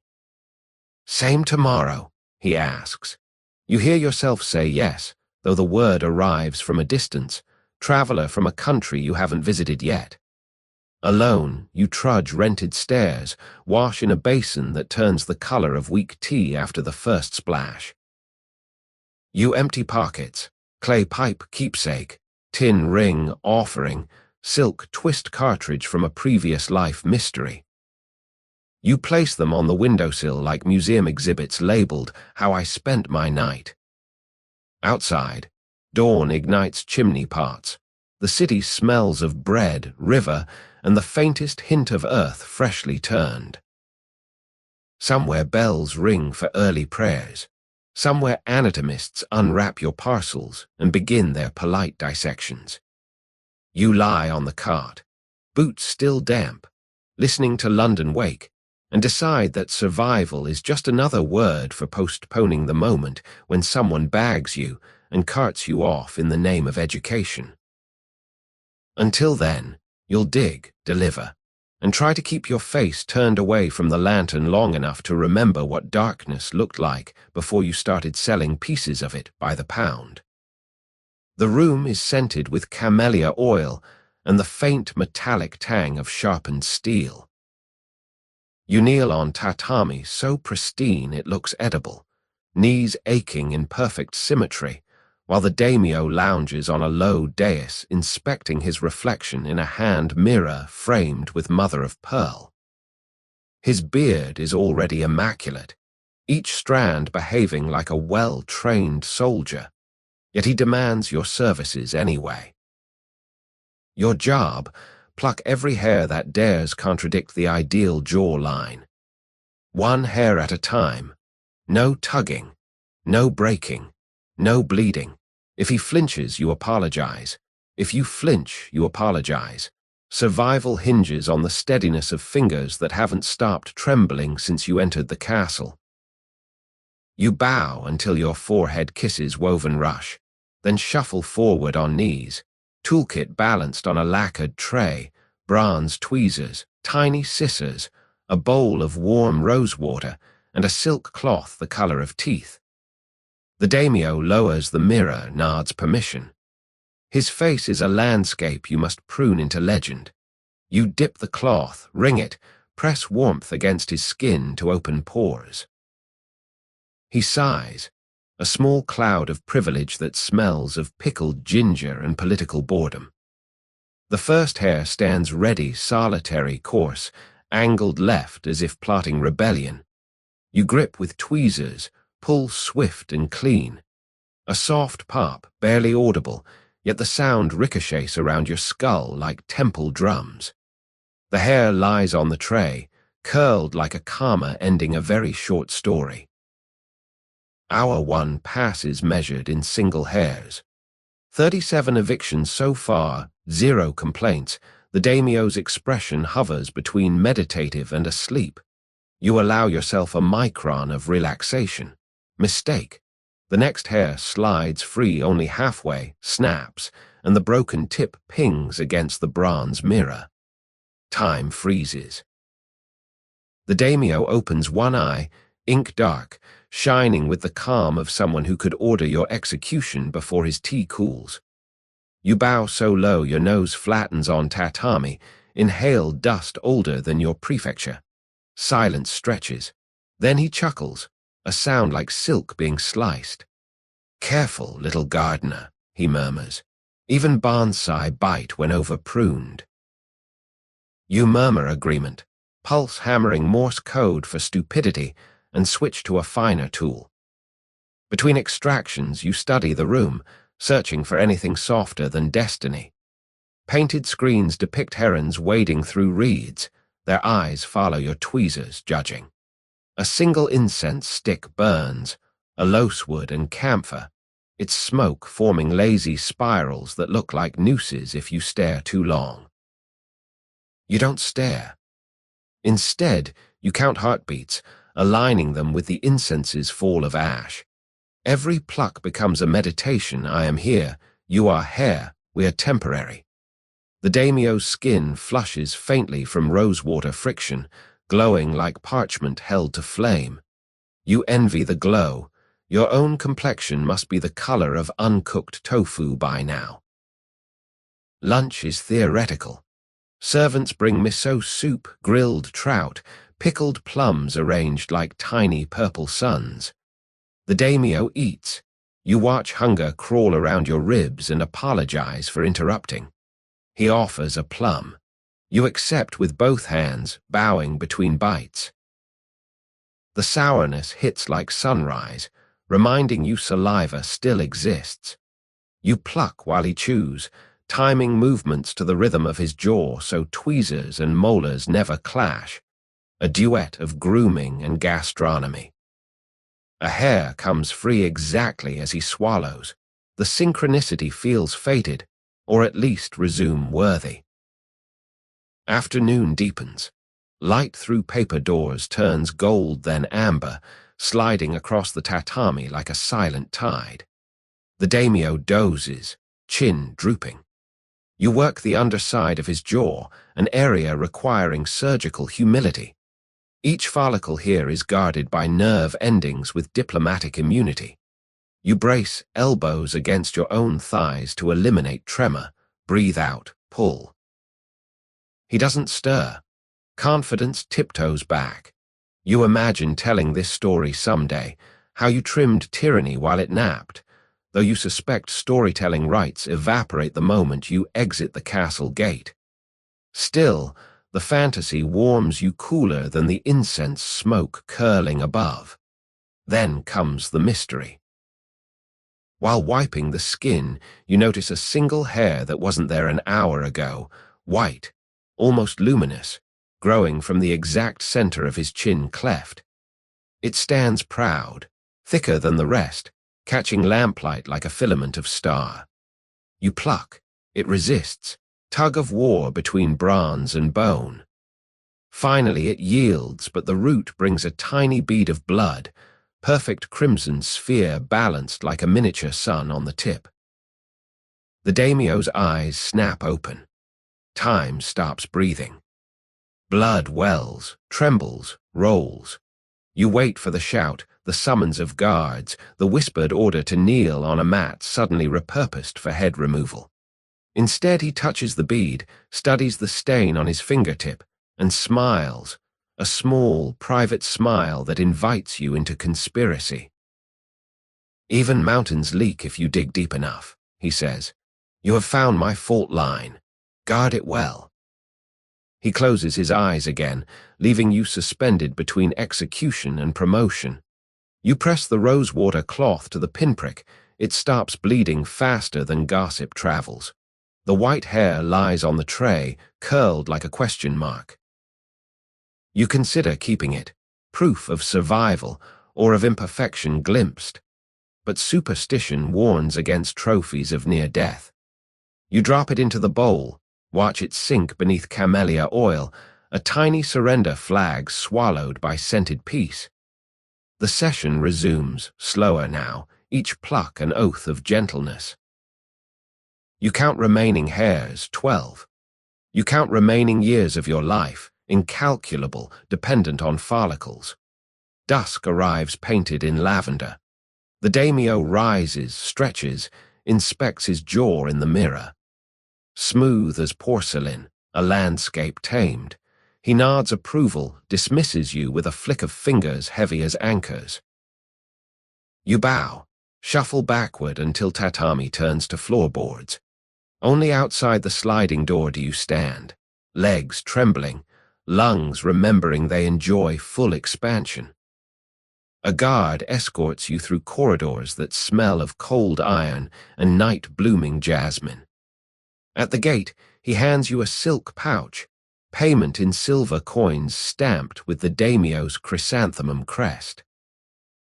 Heavier than you expect, lighter than you'd hoped.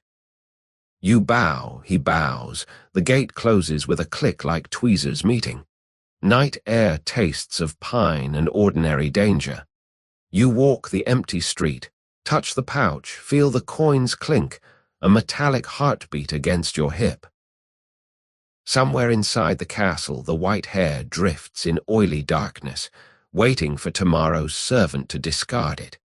You wonder if it will sprout roots in the bowl, grow into a vine that climbs back to the chin, reminding the Lord that even perfection leaks.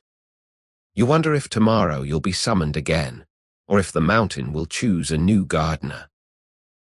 You breathe steam into spring night, watch it curl upward, a ghost of plucked time vanishing among real stars, untouchable, unpluckable, beautifully ungoverned. The match factory smells like the inside of a struck lightning bolt, sharp, metallic, and permanently surprised. You stand at a long pine bench scarred by 1,000 frantic scrapes, a strip of flimsy paper tape glued to your lower lip. Every few seconds you spit a finished match onto the belt, lips moving faster than conscience. The paper is soaked in phosphorus, and the phosphorus is slowly soaking into you. Your fingertips glow a sickly yellow in the gaslight, as if you're wearing the concept of jaundice like evening gloves. Around you, 50 women perform the same lip sync to industrial music, only they can hear dip, spit, an orchestra of percussion played on teeth. Break time is theoretical. The foreman, Mr. Sims, moustache like a well-kept cemetery, paces the aisle swinging a cane that whistles more than it hits. He pauses at your station, watches your mouth work, nods approval. Keep that rhythm, girl, and you'll afford shoes by summer.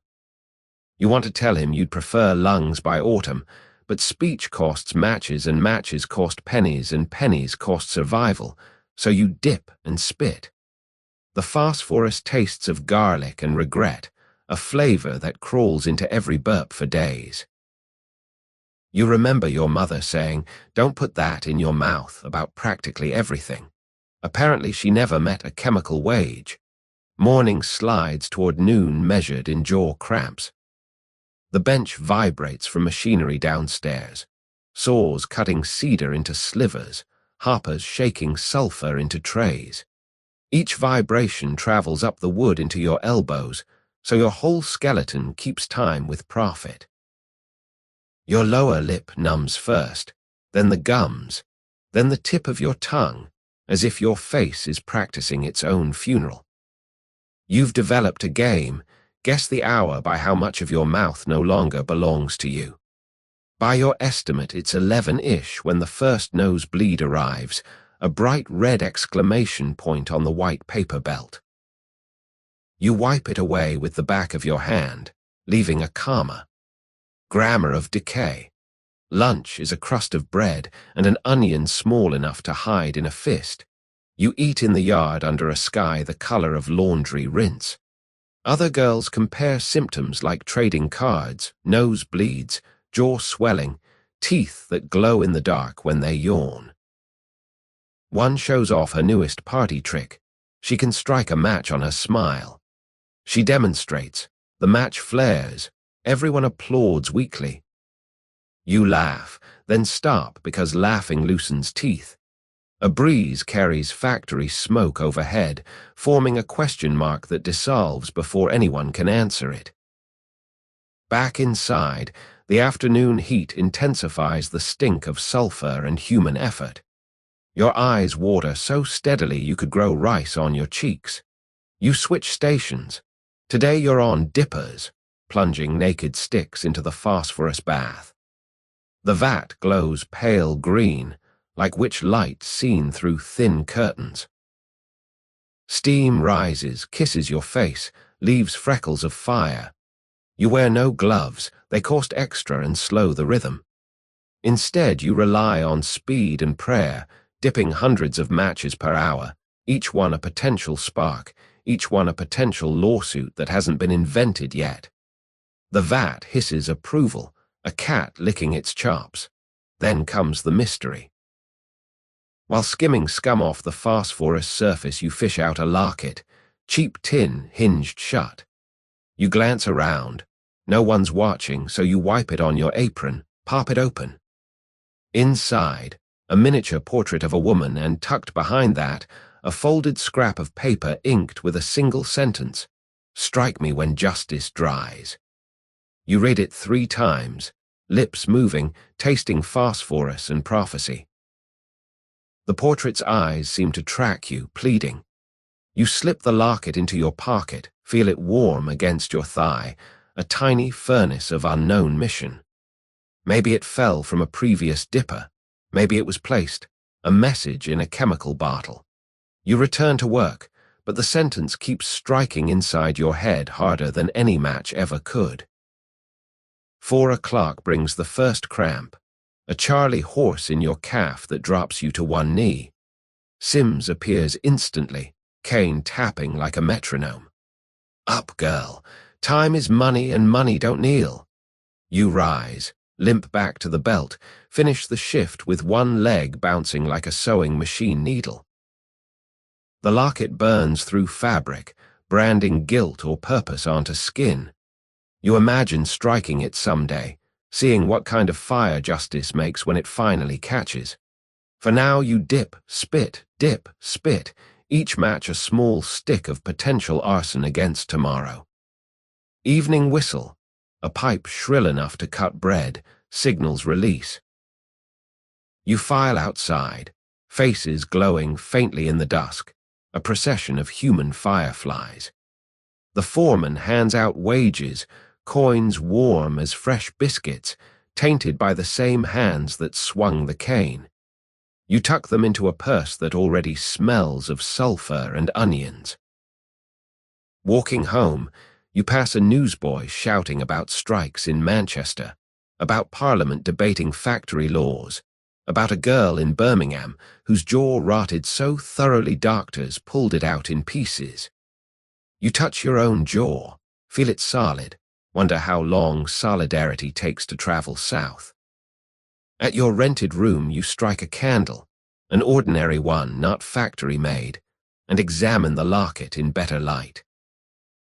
The portrait woman's face is kind, eyes slightly crossed, as if she tried to see both hope and reality at once.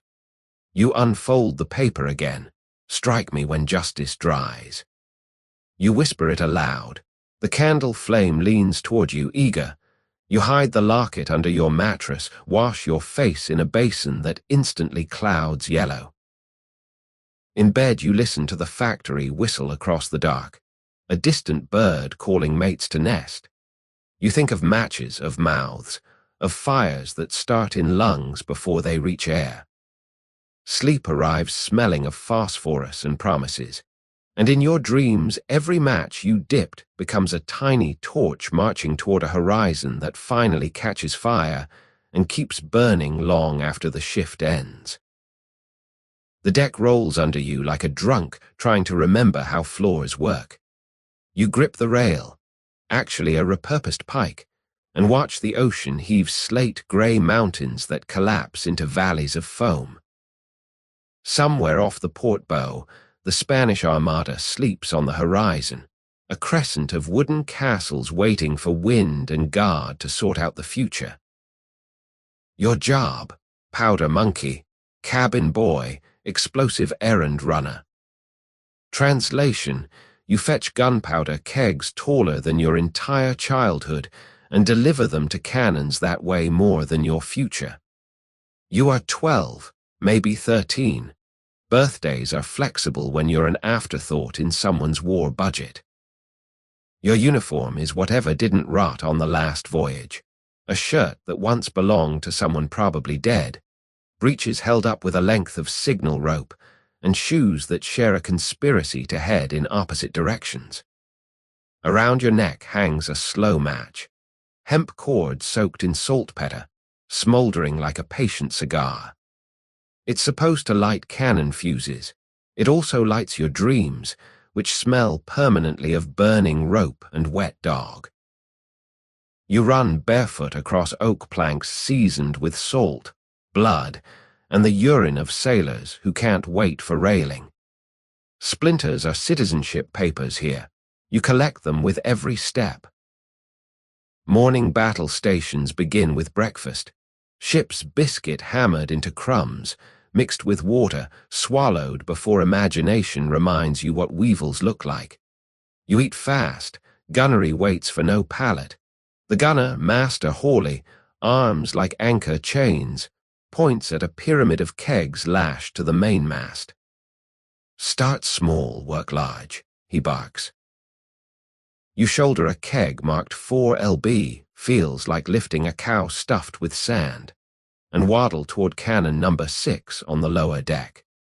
Each step down the companionway is a negotiation between gravity and growing. The air thickens, sulfur, tar, and the metallic breath of iron monsters sleeping nose to nose.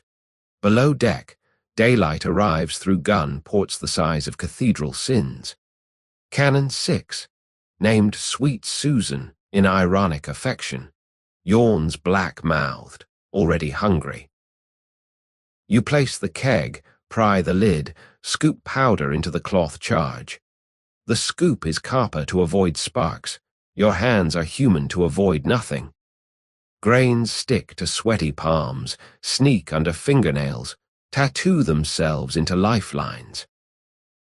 You think briefly of the girl you left behind in Plymouth, she who smelled of bread and Saturday, then stop thinking. Sentiment is excess weight. Hawley rams the charge, followed by ball, wad, and prayer. You dart to the next gun, repeat, lungs burning smoke that hasn't been invented yet. The first broadside arrives before you finish the third keg. Spanish iron screams through oak. The ship shudders like a kicked horse. Splinters the size of javelins ricochet. You drop flat, training kicks faster than terror. Cover head, count heartbeats. Somewhere a sailor screams in a key you didn't know existed. When you stand, the deck is rearranged. Daylight where planks should be, men where air should be. You grab the next keg, run. Rule, powder must flow or battle dies. Battles dying mean boarding, mean pikes, mean your childhood ends on someone else's sword. You run faster, bare feet slapping wet wood, slipping on blood that looks remarkably like bilge in bad light. Mid-battle, the ocean decides to participate. A wave punches the hull, healing the ship until cannons strain against their breechings. You slide sideways, keg cradled like a beloved doll, and crash into a gun carriage. Breath evacuates your body. Stars explode behind eyes, tiny constellations shaped like biscuits. A hand yanks you upright. Hawley, mouth moving but words lost under the roar of another broadside. He shoves you toward the magazine hatch. Message clear, fetch more, fetch now, fetch, or we all become anecdotes. You descend into the belly, where powder barrels sleep in hammocks of netting, waiting to become weather. Here the air is thick enough to bite. Lanterns are forbidden. Light arrives through grating from the deck above. Stripes of sun and smoke that flicker like cathedral windows in a fire. You wrestle a 12-pound keg, officially too heavy for you, unofficially your new best friend, onto a sling.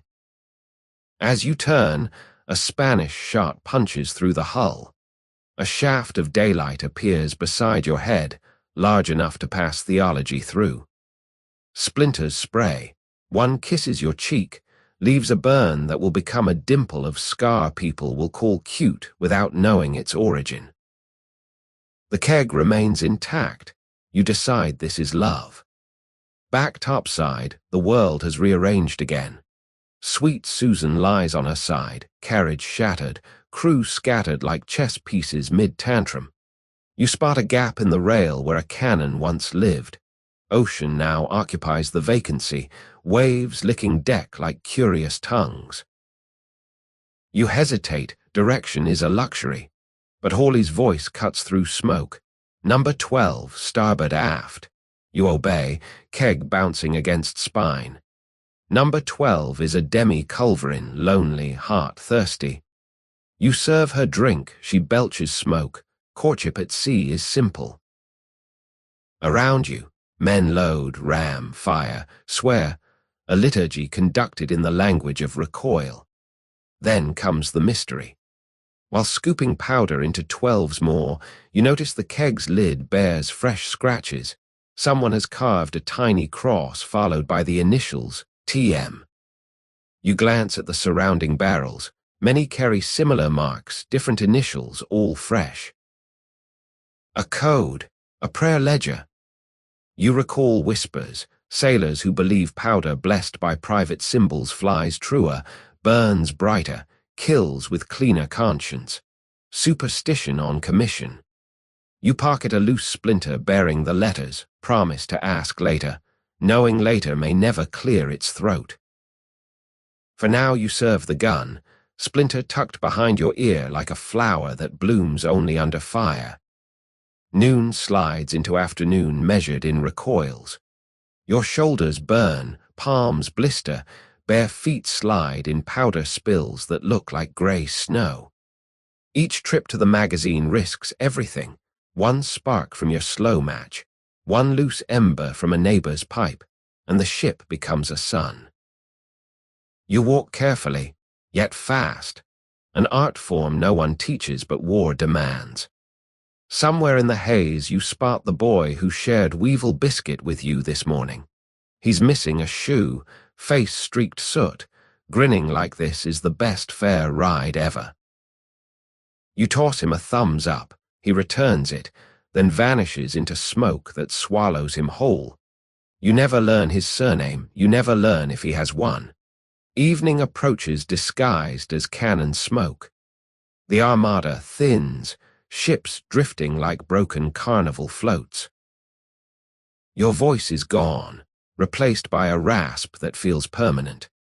Hawley claps your shoulder, approval or propulsion, hard to tell, and points toward the horizon land, maybe England, maybe illusion. You nod, too tired for relief.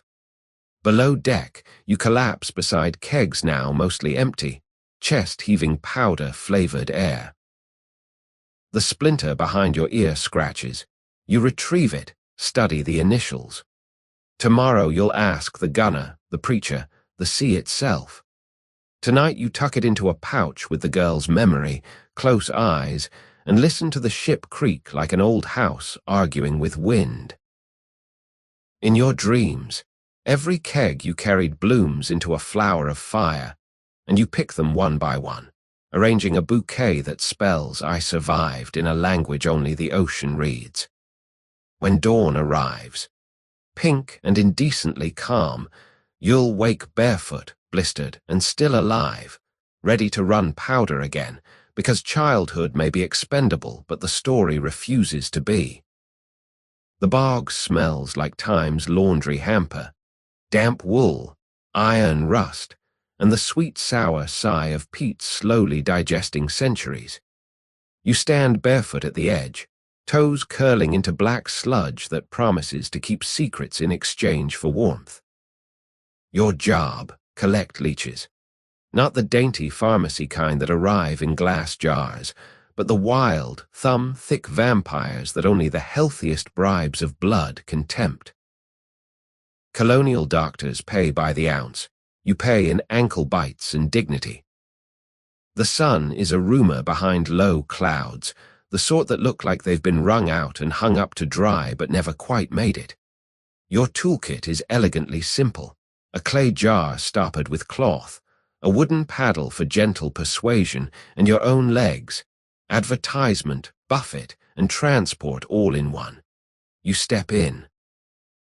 The bog kisses your calves with a sound somewhere between a kiss and a belch. Cold slides up skin like slow-motion lightning.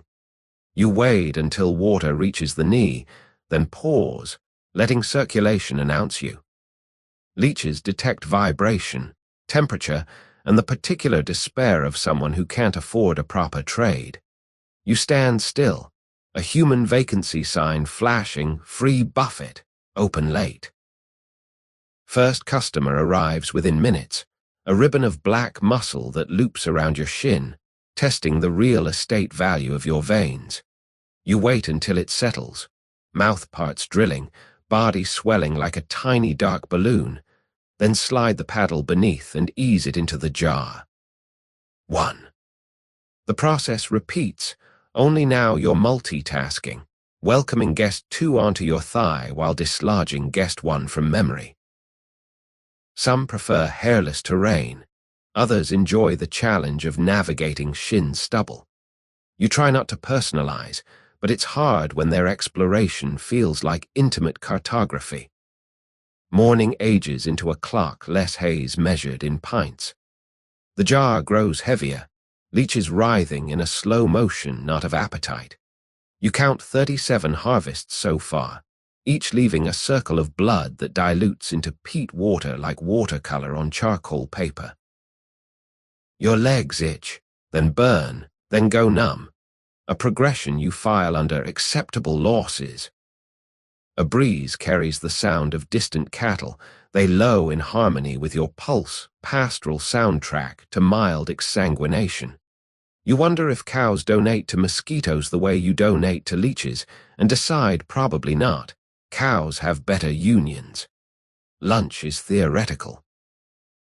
Hunger exists, but the bog fills stomach space with cold and the faint metallic taste of peat.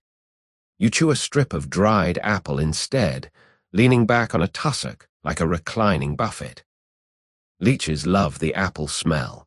Several detour toward your lips, forcing you to develop a ventriloquist's ability to eat while declining invitations.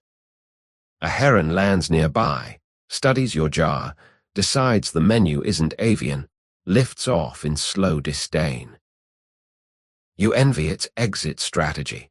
Your own involves waiting until no more guests check in, or until the jar reaches the magic ounce mark that buys next week's bread. Mid-afternoon brings the mystery. While transferring a particularly enthusiastic specimen, you notice something tangled around its middle, a thread of gold so fine it could be spider silk. Impossible. Leeches don't wear jewelry. You ease the creature onto your palm, examine closer. The thread is braided, human-made, with a tiny knot every inch like Morse code. You unwrap it. The leech protests by attaching to your thumb. Blood beads, bright against black. The thread measures roughly the length of a finger, then ends in nothing. No clasp, no pendant, just gold thread someone lost or planted. You coil it, drop it into a pocket already hosting apple seeds and a pebble shaped like a heart. Evidence or bait? Hard to tell when even your blood is currency. Eventually, the jar reaches respectable weight, enough to trade for shillings and still leave you upright. You wade ashore, legs polka-dotted with red kisses that will bruise into purple forget-me-nots. Sitting on a stump, you pry off stragglers too drunk on you to notice eviction. One leaves its head embedded. You extract it with a fingernail, wincing at the miniature pop. The clay jar pulses softly, residents questing for walls that don't bleed. You cork it, whisper thanks to the bog, to the leeches, to whatever part of you volunteered as tribute. The peat sighs, already smoothing footprints, already hungry for tomorrow's secrets. You limp toward the village, jar cradled like a sleeping infant made of money and nightmares. Each step reminds you knees exist, and that cold is a patient sculptor of bone. Smoke rises from chimneys promising warmth and doctors eager for your cargo. You picture the exchange, leeches into glass, coins into palm, bread into stomach, cycle complete. Yet the gold thread in your pocket keeps tugging imagination. Who loses gold in a bog? Who plants it on a bloodsucker? You consider returning tomorrow with a sieve instead of a paddle, mining peat for more treasure, but legs vote no, democracy wins. At the apothecary you hand over the jar. The chemist, a man whose own veins look suspiciously leech-kissed, counts residents' ways total, offers 2 shillings and a peppermint for the road. You accept. Peppermint is civilization's apology for existing. Outside, dusk paints the sky the exact color of healing brews. You suck the mint, feel it burn where tongue met phosphorus apple and limp toward home. The gold thread waits, coiled like a question mark practicing interrogation. You'll unravel it later, maybe after bread, maybe after dreams. For now you walk, legs singing hymns to circulation, pockets jingling shillings and secrets, while behind you the bog settles under moonlight, black mirror reflecting stars that look remarkably like tiny golden threads someone might someday braid into leashes for things that feed on blood and time. The stone court stretches like a breakfast plate left in the rain, long, flat, and already cracked around the edges. You stand at the baseline, barefoot on a surface designed by people who believed comfort was a moral failing. A stone ball the size of a melon waits beside your hip, heavy enough to remind you that gravity keeps receipts. Your job, retrieve it every time it's launched, chase it down the slippery gutter, and return it before the crowd decides you're part of the entertainment. Welcome to the Mesoamerican ball game, where the points are made up, and the stakes are your skull. Around the arena, spectators drape themselves over terraced steps like colorful laundry. Drums heartbeat overhead, flutes weave through the air like argumentative birds. You're not a player. Players are royalty, heroes, people whose deaths might rate a poem. You're the sweat bringer, the fetcher, the human equivalent of a golden retriever with existential dread. When the ball ricochets off the slanted wall, you sprint knees high, feet searching for grip on moss-slick stone. The crowd roars. You can't tell if it's applause or hunger.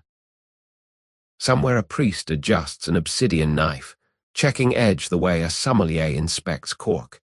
You run faster. Morning slides toward noon measured in bruises. The rubber ball, latex harvested from jungle trees, cooked, layered, blessed, and cursed, bounces with a will of its own. It carams off the high stone hoop set vertiginously sideways against the wall. No one has scored yet. The hoop is more aspiration than target, like happiness or a tax refund. Your job isn't to score. It's to keep the game alive, to feed the ball back to athletes who wear padding of wicker and expressions of men contemplating forever. You dive, skin squealing across wet stone, and manage to deflect the ball mid-air. The impact travels up your arms like gossip, but you've saved a point, saved face, maybe saved throat. The crowd exhales, a warm wind smelling of corn beer and anticipation. Break arrives disguised as a lull in play. Players stride to shaded corners where servants offer hydration in the form of cocoa. Bitter, spicy, frothy, the energy drink of empires. You receive water, lukewarm and honest in a gourd painted with frogs. You drink, count injuries, scraped knee, bruised hip, ego flattened like tortillas. A player, face painted half jaguar, half yawn, glances your way, nods once. Recognition. Pity. Respect. Hard to tell through mask of ritual arrogance, but the nod feels like currency you might spend later in dreams. You nod back, suddenly self-conscious of knees muddy with sacred dust. Lunch is theoretical. Hunger exists, but the schedule belongs to priests who read intestines the way accountants read ledgers. You chew a strip of dried pineapple offered by an elderly spectator who claims it prevents cramps. It tastes of sun and stickiness, a small bright moment against the grey-green taste of rubber you've been inhaling all morning. Musicians switch rhythms, drums quicken, flutes spiral higher. Game resumes. You resume. Stone Ball resumes its campaign against shins and sanity. Mid-afternoon mystery, during a lull you notice a ball lodged in a crack halfway up the wall, older, darker, smaller than the current one. You climb to retrieve it, fingers searching crevices like curious spiders. Behind the ball you find a folded cloth, cotton dyed the color of dried blood, embroidered with a single glyph, skull wearing a flower crown. You pocket it, because pockets are universal and because curiosity is cheaper than admission. The cloth feels warm, as if it remembers body heat from whoever hid it. You descend, return the ancient ball to a priest. He accepts it with reverence bordering on fear, stuffs it into a bag that clinks like obsidian. You keep the cloth, a secret pressed against sweating skin, and return to chase duties wondering whose memory you now carry. Points finally score when a player manages to hip-check the ball through the sideways hoop, a feat so rare the crowd erupts like thunder learning applause. Drums explode, flutes scream, flowers rain into the court. Your running retrieval when the losing captain drops to one knee, removes his headdress and offers his wrists. The crowd hushes, a collective inhale that could power windmills. You know the stories, losers become offerings, blood lubricates cosmic gears. You expect resignation, maybe fear. Instead the captain smiles, small and private, like someone who's just remembered where he left paradise. Priests lead him toward the temple stairs. Spectators follow, flowers now forgotten underfoot. Game over, except for the parts that echo. You linger, task complete yet feet glued by duty or fascination. Workers appear hauling stone rollers, preparing the court for tomorrow's spectacle. You help push, muscles trembling, because labor is the only prayer available to fetchers. As you roll, you feel the embroidered cloth in your pocket pulse. Actually pulse, matching your heartbeat like a second heart borrowed from history. You consider burying it back in the wall, but the wall is stone and stone keeps receipts. Instead, you keep it, a souvenir of proximity to eternity, and tell yourself stories about skulls that wear flowers and flowers that wear skulls, while overhead stars arrange themselves into hoops no human hand has ever scored through. Evening bleeds into twilight the color of bruised cacao. You limp toward the village, legs singing hymns to gravity, arms tattooed with rubber prints that look like circular bruises blessing your skin. Behind you, the court stands empty yet loud with echoes, bounce, chant, roar, whisper. You touch the cloth again, feel warmth, feel warning, feel wonder. Somewhere a priest sharpens knife. Somewhere a player sharpens courage. Somewhere a ball waits to be born from trees that have already accepted their fate. You walk on, barefoot, carrying nothing but secrets, and the certain knowledge that tomorrow the sun will rise. The drums will call, and the stone will ask again for sweat, for blood, for stories that bounce forever between walls built to remember every echo that ever tried to escape. The canal smells of poetry that died young, hyacinths floating on a skin of sewage, moonlight cutting silver scars across black water. You stand on the rear deck of a flat-bottomed barge, pole in hand, guiding what amounts to a floating outhouse toward its midnight appointment. The craft is called the Nightingale, though nothing about it sings. Under the tarpaulin hood, 100 ceramic parts clink like uneasy wind chimes, each one filled to the gills with today's harvest from chamber pots across Edo. Your job, ferry them out of the city before sunrise, sell the sludge to farmers, rinse, repeat. You are a night soil boatman, curator of everyone's yesterday meals, courier of collective confession. You push off, pole finding mud that feels like pudding left out by giants. The barge responds with a reluctant groan, timber joints sighing in dialects of old wood. Around you, the city settles into its evening mask.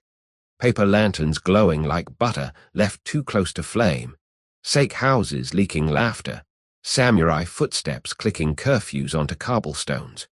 You wear indigo rags tied with a rope that once moored someone else's future.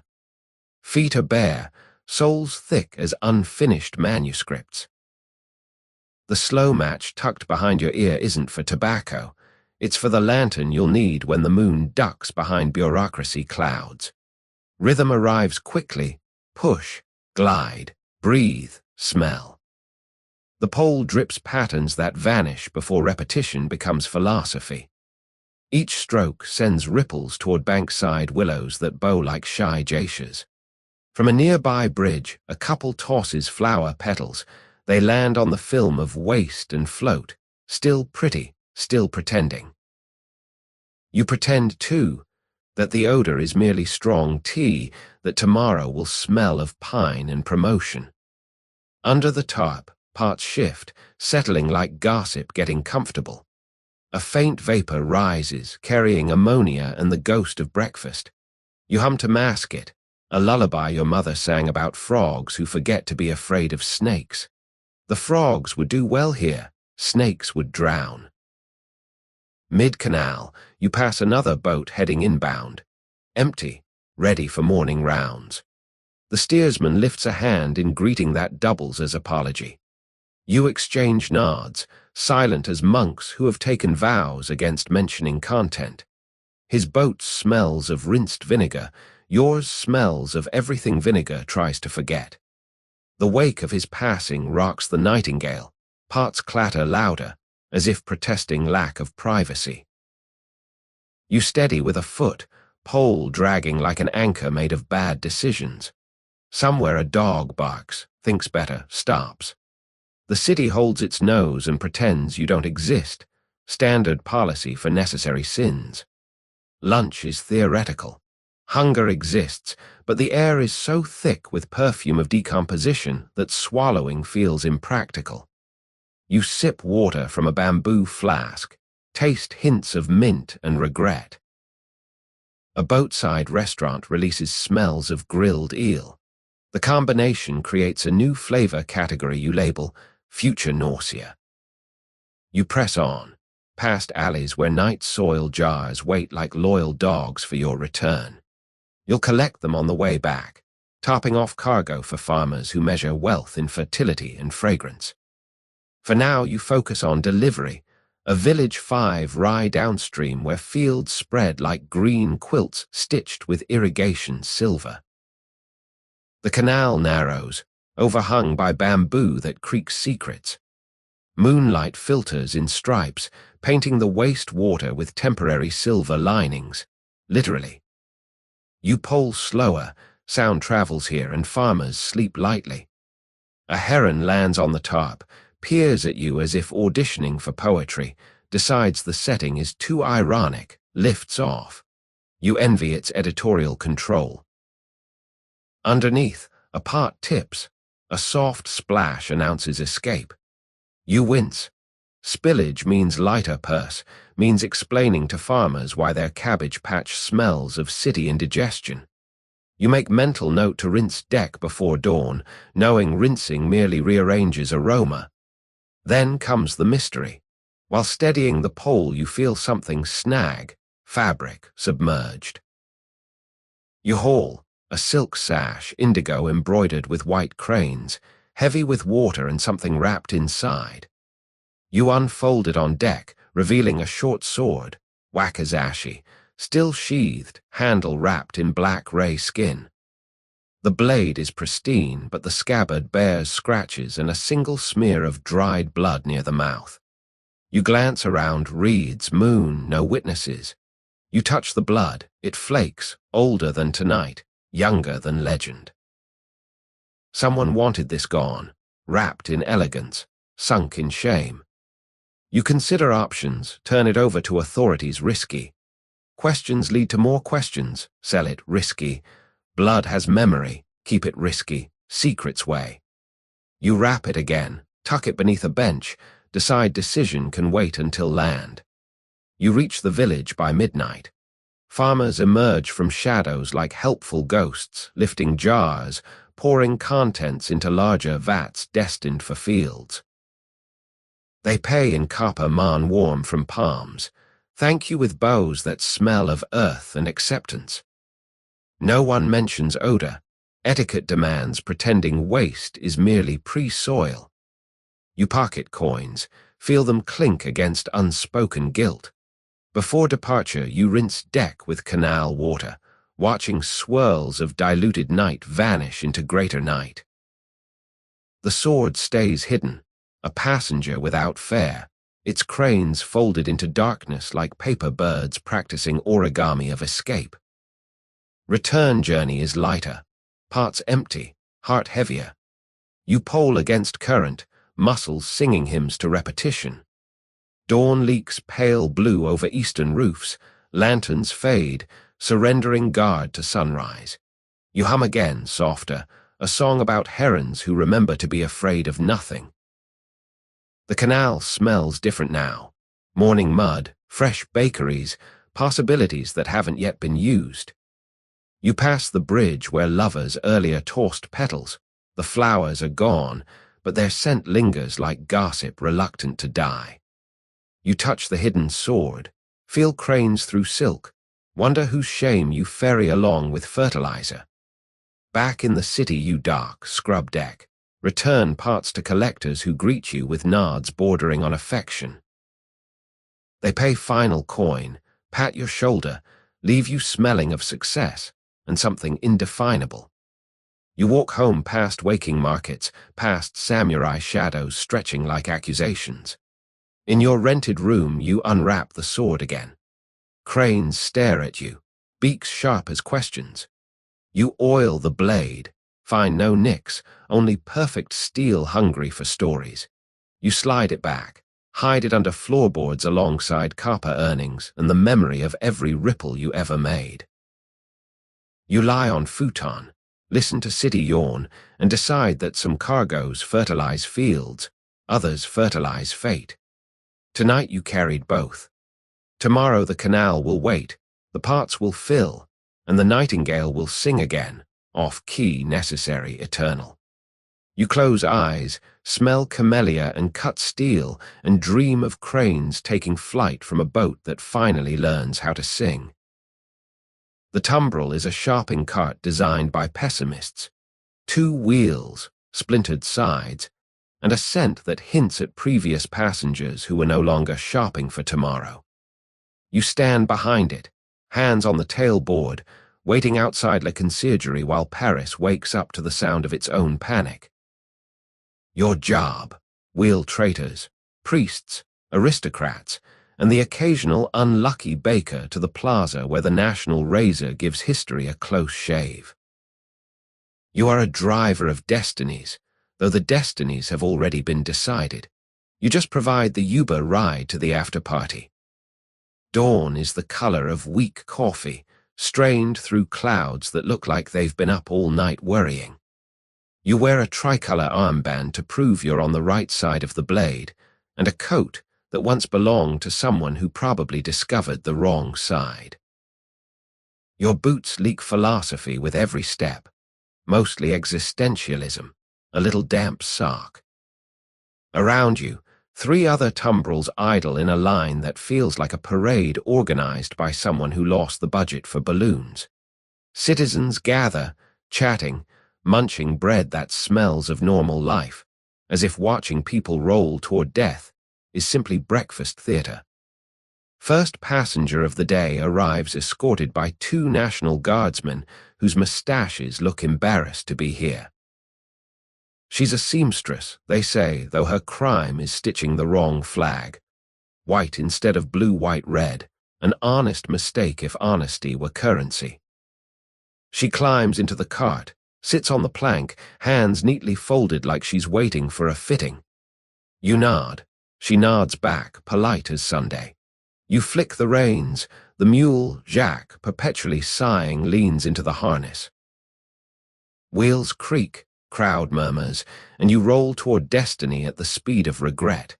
Streets of Paris pass like pages torn from a book you're not allowed to read. Windows shutter, doors crack, eyes peer, disappear. You navigate potholes deep enough to hide principles in. The seamstress hums under her breath, a lullaby about sparrows who forget to migrate. You listen, because music is the only luggage passengers are allowed to keep. At the first checkpoint, a soldier glances into the cart, waves you on. Paperwork is correct, tragedy approved. You roll past a bakery, steam puffs, carrying scent of croissants so buttery it feels like mockery. Your stomach growls. You ignore it. Rule: drivers don't dine with cargo, even if cargo once baked breakfast for drivers. Mid-morning brings a second pickup, a priest who refuses the armband of loyalty and now refuses the sacrament of sunrise. He's old, beard white as altar linen, eyes gentle as candle wax about to give up. He climbs aboard, sits beside the seamstress, offers a blessing she accepts with the grace of someone who knows needles can't sew souls back. You drive. Crowds thicken, voices rising like yeast. Someone shouts, "Bass less tyrants." Someone else shouts, "Vive le Roi," Paris arguing with itself in stereo. A stone flies, misses your mule, hits the wheel. Splinters spray. One grazes your cheek, leaving a scratch shaped like hesitation. You keep moving. Stopping invites questions. Questions invite answers that come with blades. Lunch is theoretical. You nibble a heel of bread while Jacques drinks from a trough outside the city hall. The seamstress shares a piece of cheese with the priest. They discuss the weather, agree it's unseasonably cold for eternity. You admire their composure, wonder where composure is manufactured, wonder if you could order some wholesale. A pamphlet boy offers broadsheets fresh from the press. Headline declares, "Citizen Louis Capet to ride tomorrow." You pocket the sheet, though literacy feels dangerous when destiny is illiterate. The priest asks if you believe in redemption. You shrug. Belief is baggage drivers can't afford to check. He smiles, nods, finishes cheese. Early afternoon delivers the final passenger, a boy, maybe 16, accused of hoarding grain. He's shaking so hard the cart vibrates like a drumskin. The seamstress places an arm around him. The priest murmurs psalms. You want to say something, anything, but words feel treasonous, so you click tongue at Jacques and roll on. Streets narrow, balconies crowd. Paris leans in for a better view. Flower petals drift, incongruous confetti. You pass a cafe where revolutionaries toast with cups of coffee strong enough to dissolve silver. Their eyes follow you, calculating distance between beverage and blade. You keep gaze forward, spine straight, posture of someone who's merely traffic in a parade that forgot its purpose. Then comes the mystery. While crossing Pont Neuf, you notice a scrap of paper wedged between plank and rail, flapping like a trapped bird. You palm it, reflex, while steering Jacques around a pothole shaped like the Republic. Words scrawled in hurried ink. The key is under the left hoof of Henry's horse. Midnight. No signature, no context. Henry's horse. You picture the equestrian statue in the square, bronze hooves frozen mid-gallop. A key to what? A cell, a future, a past. You pocket the note, feel it burn against thigh hotter than any brand. Conspiracy is contagious. You've just become a carrier. You reach the plaza. The guillotine stands center stage, blade glinting like a comedian's timing, perfect, merciless. Crowd parts for you, a sea of curiosity with undertows of bloodlust. You halt, lower the tail board. Passengers dismount with more grace than you could manage living. Executioners greet them like ushers at a particularly final opera. You stay with the cart, roll finished yet unfinished. The seamstress turns, offers a small nod. Thank you for smooth roads, for gentle speed, for pretending her destination is just another stop. You nod back, throat thick as uncut bread. The priest blesses you. The boy tries to speak, can't, settles for a smile that wobbles like wet glass. They walk toward the plank, back straight, while you hold the reins of a mule who suddenly seems like the luckiest soul in Paris. The blade falls, 3 times, soft thuds like books closing. Crowd exhales, satisfied, already checking pocket watches. You climb down, unhitch Jacques, lead him to the water trough. Your hands shake, you let the reins absorb tremor. You remember the note, pull it out, reread. Midnight. Key, horse, escape or entrapment. You picture yourself returning, prying up cobblestone, lifting bronze hoof like a groom checking shoe. You picture being caught, added to tomorrow's cargo.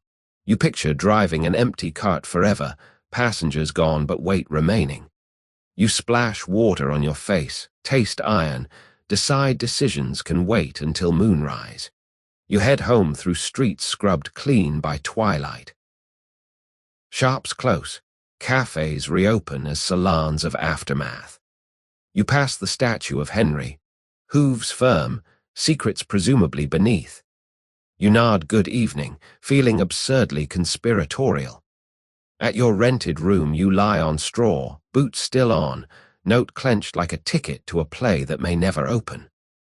Outside, Paris continues arguing with itself, blade rising and falling like punctuation in a sentence too long to read. You close eyes, see seamstress hands folding, priest lips blessing, boy smile wobbling. You see yourself tomorrow, reins in hand, waiting outside the same gate, same coffee-colored dawn. You wonder if the key will fit anything, or if keys are just another shape for hope, heavy enough to bruise a pocket, light enough to carry toward whatever dawn decides to sharpen. The Arctic dawn is a rumor printed on pale blue paper and pinned to the horizon with ice clips. You stand on a deck that pitches like a seesaw arguing with gravity, hands so numb they feel like borrowed tools. Behind you, the ship Dolphin, though nothing about her swims, cracks through pack ice that groans like old floorboards in a haunted cathedral. Your job, strip blubber from a dead whale, render it into oil, fill barrels, survive. You are a flencer, artist of fat, surgeon of sea mountains, and right now the mountain in question lies alongside. 60 feet of recently expired sperm whale steaming in air cold enough to shatter reason. Your toolkit is elegant in brutality, a 12-foot flensing knife curved like a crescent moon that's seen better days, a boarding pike for leverage, and chain hooks to winch slabs aboard. You grip the knife handle, rope wrapped to keep fingers from bonding to steel, and step onto the ice-slick staging. The whale's skin is obsidian smooth, broken here and there by sucker scars from giant squid, love letters from the abyss. Steam rises from its blowhole, a final ghost looking for employment. You swallow bile, whisper apology, and make the first cut. The blade parts skin with a sound like tearing wet velvet. A bloom of heat escapes, blood warm fat meeting air that would freeze tea mid-sentence. The smell is ocean deep, iron, fish, something sweet like cucumber left too long. You slice a long strip, peel it back, revealing blubber the color of old ivory and the thickness of a winter mattress. Inch by inch you carve, rolling the strip like unfurling a carpet made of life preserver. Each motion sends ripples through surrounding ice. Small flows crack and refreeze, polite applause for your butchery. Behind, 2 crewmates hitch chains to the slab and winch it aboard where the tri-parts wait. Giant copper cauldrons eager to turn biology into lamplight. Morning ages, measured in removed tons. Frost forms on your eyelashes, weighing down blinks. Breath exits as miniature crystal gardens that shatter with the next inhale. Your hands, despite wool wraps soaked in tallow, acquire the waxy pallor of meat left overnight. You no longer feel fingertips, they're theoretical like polite conversation. You slice, roll, hook, repeat. The whale stares with one dinner plate eye, reflecting your silhouette, a tiny figure harvesting warmth from a planet that forgot to provide any.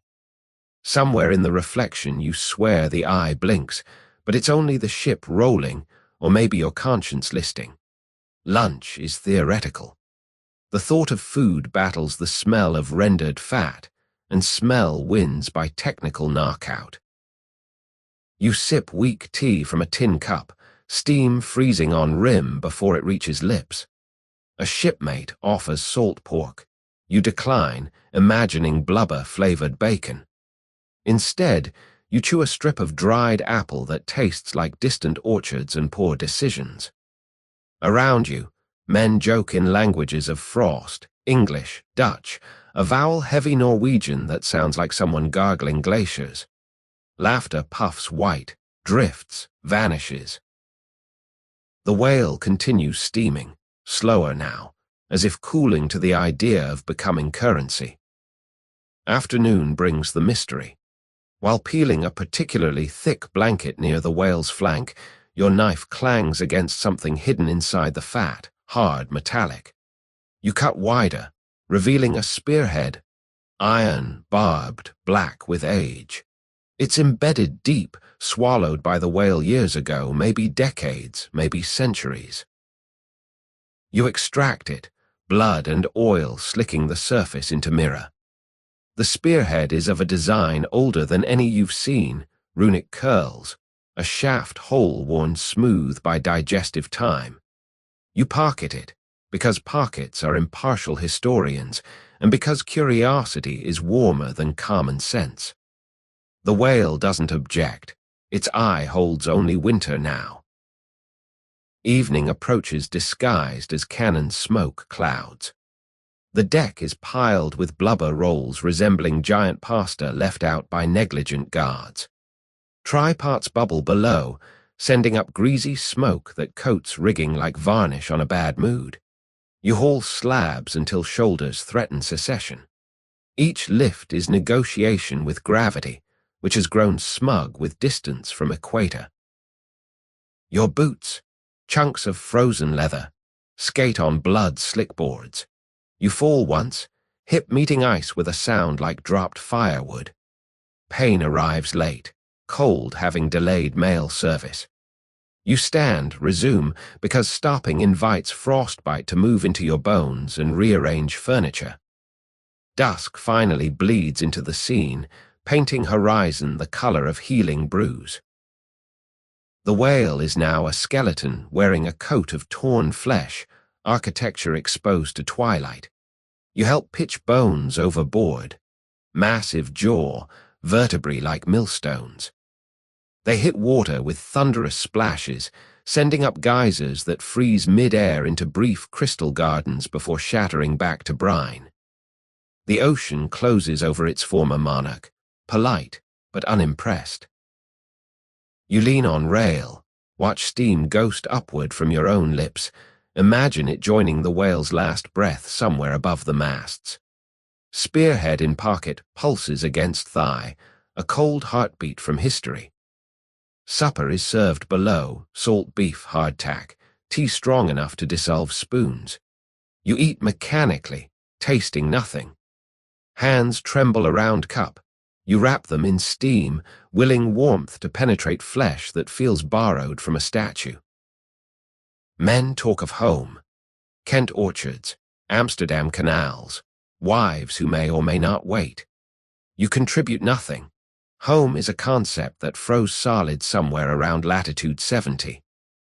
Instead, you finger the spearhead under the table, feel runics, wonder about the hunter who threw it, whether he celebrated or mourned, whether the whale remembered him in dreams of squid and tide. Mystery keeps you awake longer than coffee ever could. Night shift begins, stoking fires beneath tripods, stirring rendered oil, skimming impurities that look like doubts solidifying. Copper walls glow cherry red, reflecting faces sheened with sweat that freezes before it drips. You stir with a paddle the size of an oar, rhythm matching the ship's roll. Bubbles rise, burp sulfur, burst into air already thick with permanence. Each pop is a tiny ghost of whale singing itself into lamplight. You imagine future parlours in London, ladies reading by illumination you are currently midwifing, unaware their brightness was mined from darkness at the end of the world. Supply chains are invisible miracles. You are the invisible part. Eventually, the watch changes. You climb topside, lungs grateful for air that tastes merely of ice instead of boiled blubber. Stars lit a sky like spilled salt on black marble. Aurora unfurls, green curtains rippling, edged with rose, as if the universe is showing off for audience too tired to applaud. You lean against the mainmast, spearhead in hand, runes catching celestial light like they remember their forge. You consider throwing it back, completing a circle, but pocket it again. Some stories need to travel before they're ready to sink. You close eyes, listen to ice grind against hull, to wind humming through rigging like a lullaby composed by someone who's never been warm. Sleep arrives smelling of camphor and copper, and you dream of whales swimming through star fields, carrying cities on their backs, lamp light glowing from every window, guiding sailors who forgot to go home. London is raining soot again. Not the polite black drizzle that politely settles on collars, but the aggressive kind that sneaks into lungs and sets up tiny coal mines in your alveoli. You stand in a sewer brick tunnel 7 feet high, water up to your shins, holding a net stitched from old corset strings and wishful thinking. Your job, hunt rats. Not for sport, for supper, though the difference feels academic down here. The rats will be sold to pie shops will sell to hungry mouths will never know the address of their protein. You are the middleman in a food chain that smells like despair marinated in sewage. Your uniform is whatever survived last week, trousers that used to be brown, a coat missing philosophy buttons, and a felt hat someone definitely died in. Around your neck hangs a tin lantern whose candle burns cheap tallow that tastes of mutton if the wind hiccups. You move slowly, splashing startles inventory. The tunnel breathes through grates above, carrying snippets of street life, carriage wheels, vendor cries, someone laughing at a joke you'll never hear the punchline to. You envy the joke. At least it landed somewhere. Morning is theoretical down here.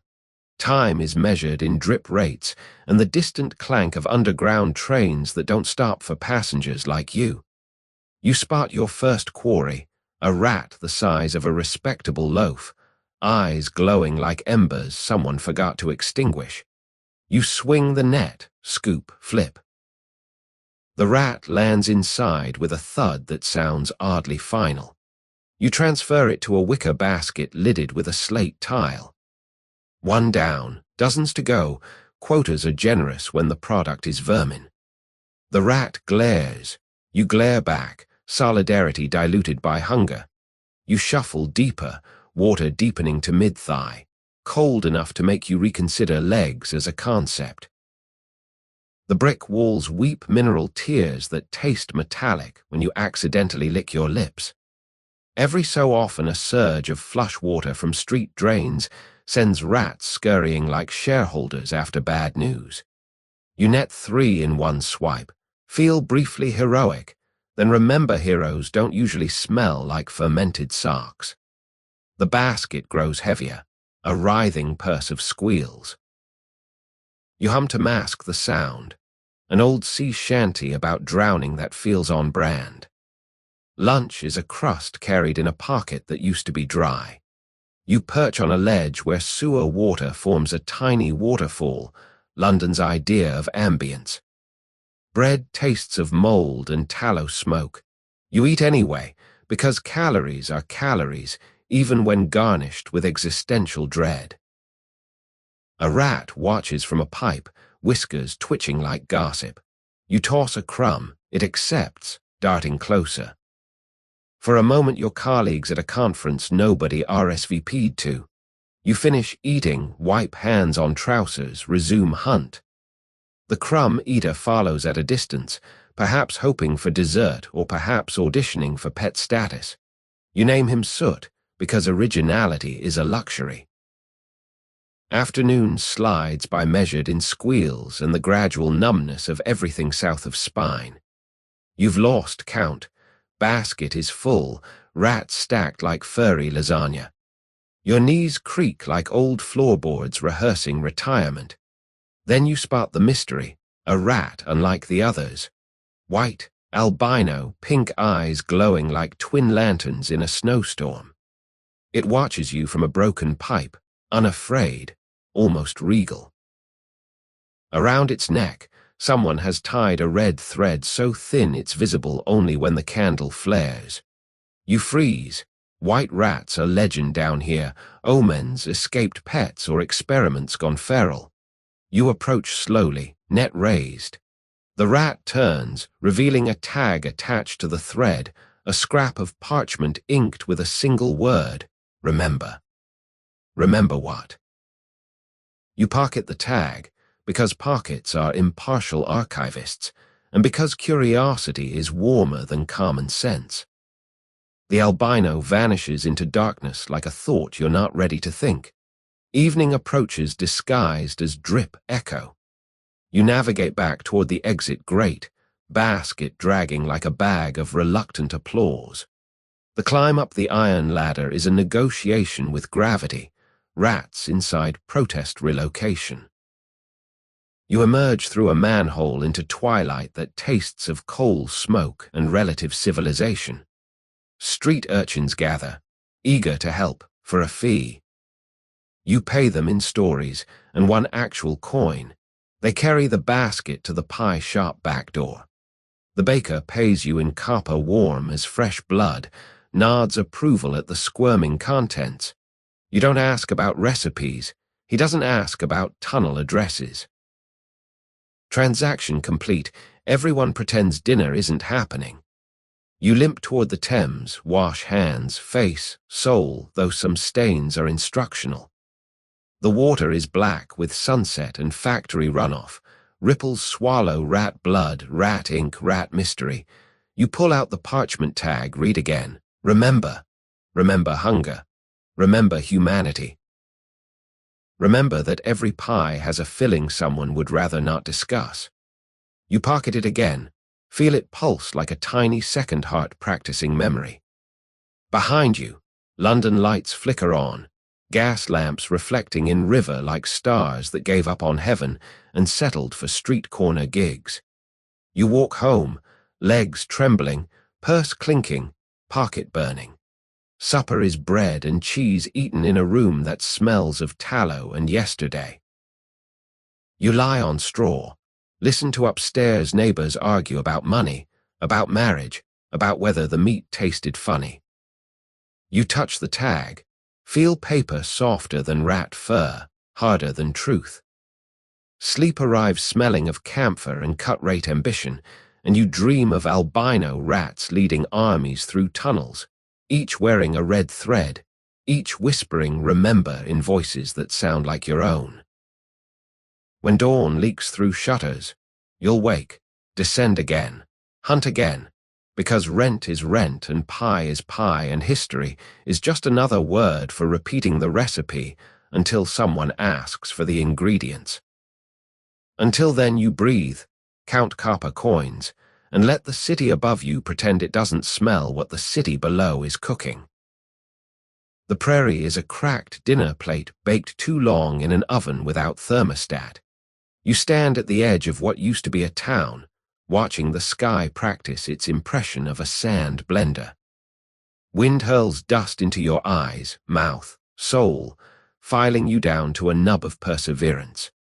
Your job, Write the day's specials on a board outside a cafe that no longer serves meals. Ink won't stick. Dust cakes the chalk faster than you can scrape. You are a menu writer in the dust bowl, curator of cuisine that exists mostly in longing. The cafe is a wooden box held together by memory and nails that gave up arguing. Windows are parchment thin, parchment brown, parchment everything. Inside, shelves display tins whose labels blew away last spring, contents mystery, possibilities ranging from peaches to axle grease. You wear a coat that used to be khaki, now the color of resignation. Around your neck hangs a scarf improvised from feed sack. It smells of chicken feed and the ghost of prosperity. Every breath tastes of soil that forgot to stay earthbound. Morning begins with chalk, stubby, white, more dust waiting to happen. You lick the tip, instantly regret flavor geology and begin, soup du jour hope while supplies last. Letters form, disappear under fresh powder like seance messages giving up. You rewrite, special dust stew, all you can breathe. The board drinks chalk, thirst unquenchable. You consider honesty, menu, whatever you brought, we don't have it. But even irony chokes here. A passerby coughs, nods approval, moves on.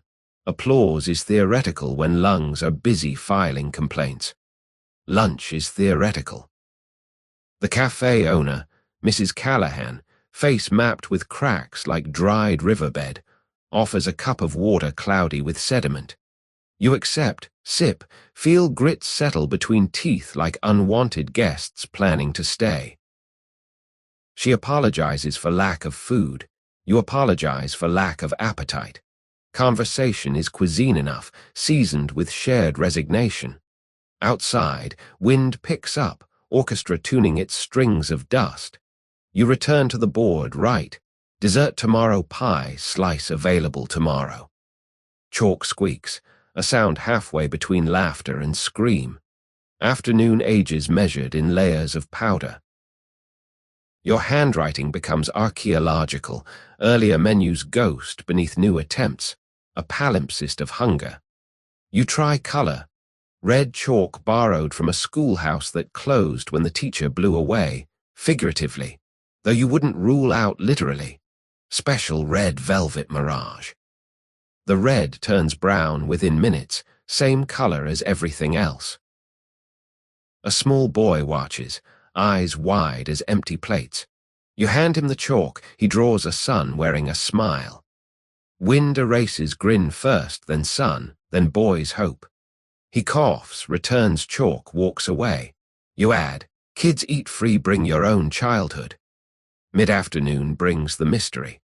While scraping failed letters, the chalk knocks loose a corner of the board, revealing a hidden compartment. Inside, a single photograph, sepia circa yesterday or yesteryear, of a family at this very cafe. They sit at outdoor tables laden with pies, salads, smiles. The board in the photo is pristine, announcing roast chicken 25 cents. You flip the picture, handwriting on back. Remember what we tasted. Remember, you were maybe 10 when rain last fell, when chicken was more than rumor. You pocket the photo, because pockets are portable museums, and because someone needs to curate proof that flavor existed. Evening approaches disguised as brown twilight. You write final offerings. Supper wind fritters, all you can inhale. Beverage dust tea steeped overnight. Chalk is now a nub, a candle burning itself into absence. You step back, admire work the way one admires a sand painting seconds before tide. Wind applauds by erasing everything at once, a clean slate that feels more threat than gift. You enter the cafe, help Mrs. Callahan close shutters against night that will bring more dust, more erasure. She offers a slice of actual pie. Apple, canned 2 years ago, crust made from crackers and determination. You eat, taste sweetness through grit, feel memory of photograph warm against thigh. Night leaks into the room like tea through cheesecloth. You lie on a cart in the back, listen to wind sandpaper the walls. You pull out the photo, study faces under lamplight dim as tomorrow's prospects.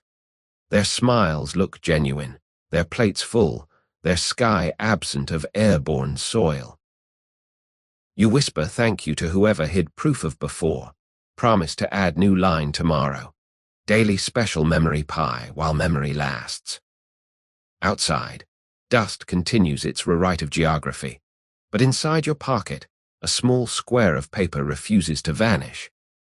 You close eyes, taste apple, taste dust, taste time before erosion, and dream of menus that stay written, of rain that stays fallen, of boards that hold words longer than wind holds grudges.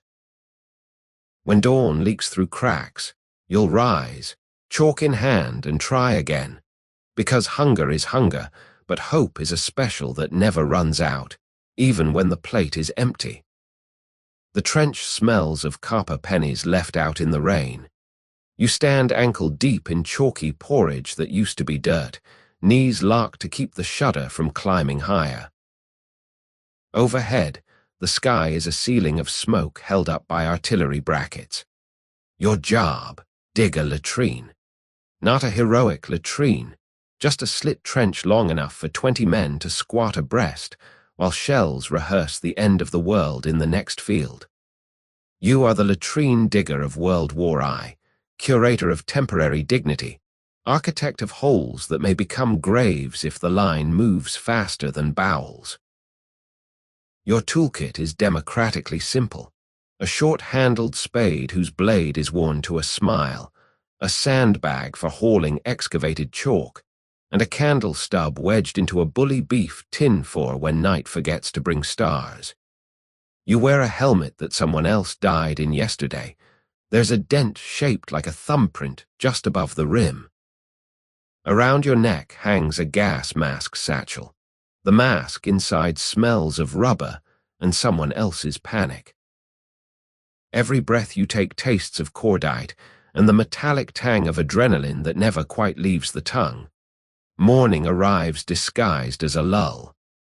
The guns pause, catching their breath, and the silence feels louder than the barrage. You begin. The first spadeful is easy. Chalky soil still holds last night's frost, crumbles like stale cake. The second spadeful hits clay mixed with shrapnel flakes, wedding cake with confetti of war. You toss it onto the fire step, building a parapet of debris that smells of earth and the faint perfume of high explosive. Deeper you go, inch by inch, foot by foot, until the trench wall reaches your waist and the trench floor reaches your conscience. Deeper still, the soil changes color, darker, older, as if you've broken into soil that remembers peace. You uncover a button, brass, ornate, definitely pre-war. You pocket it, because pockets are portable museums, and because someone should remember the man who once polished it. A shell whistles overhead, lands far enough away to be polite, close enough to remind you of manners. You keep digging. The trench must be 6 feet long, 3 feet wide, 4 deep. Regulation depth for modesty, shallow enough for quick backfill if the line moves, deep enough to hide a man from snipers while he tends to the most human of needs. Mid-morning brings clientele. A queue forms, soldiers shifting from foot to foot, expressions caught between urgency and embarrassment. You step aside, wipe brow with a sleeve that used to be khaki. They nod thanks, drop trousers, squat. Conversation is minimal. Dignity demands silence. Dignity also demands speed. The smell layers itself onto existing smells like a new coat of paint over old sorrow. You light the candle stub, place it at the trench's head, part illumination, part apology to the night soil guards. A private finishes, stands, offers you a cigarette. You accept, smoke it while the next man takes his place. Tobacco tastes of home and the illusion of tomorrow. Lunch is theoretical. Appetite surrendered enlistment papers months ago. You chew a strip of dried apple that tastes of sawdust and memory. Between bites, you dig extension bays. Side slots for paper, for privacy, for the illusion that civilization still applies.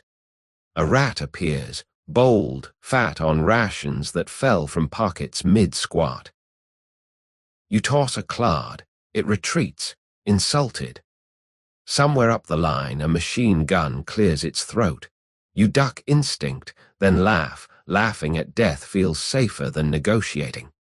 The gun stops, embarrassed by its own echo.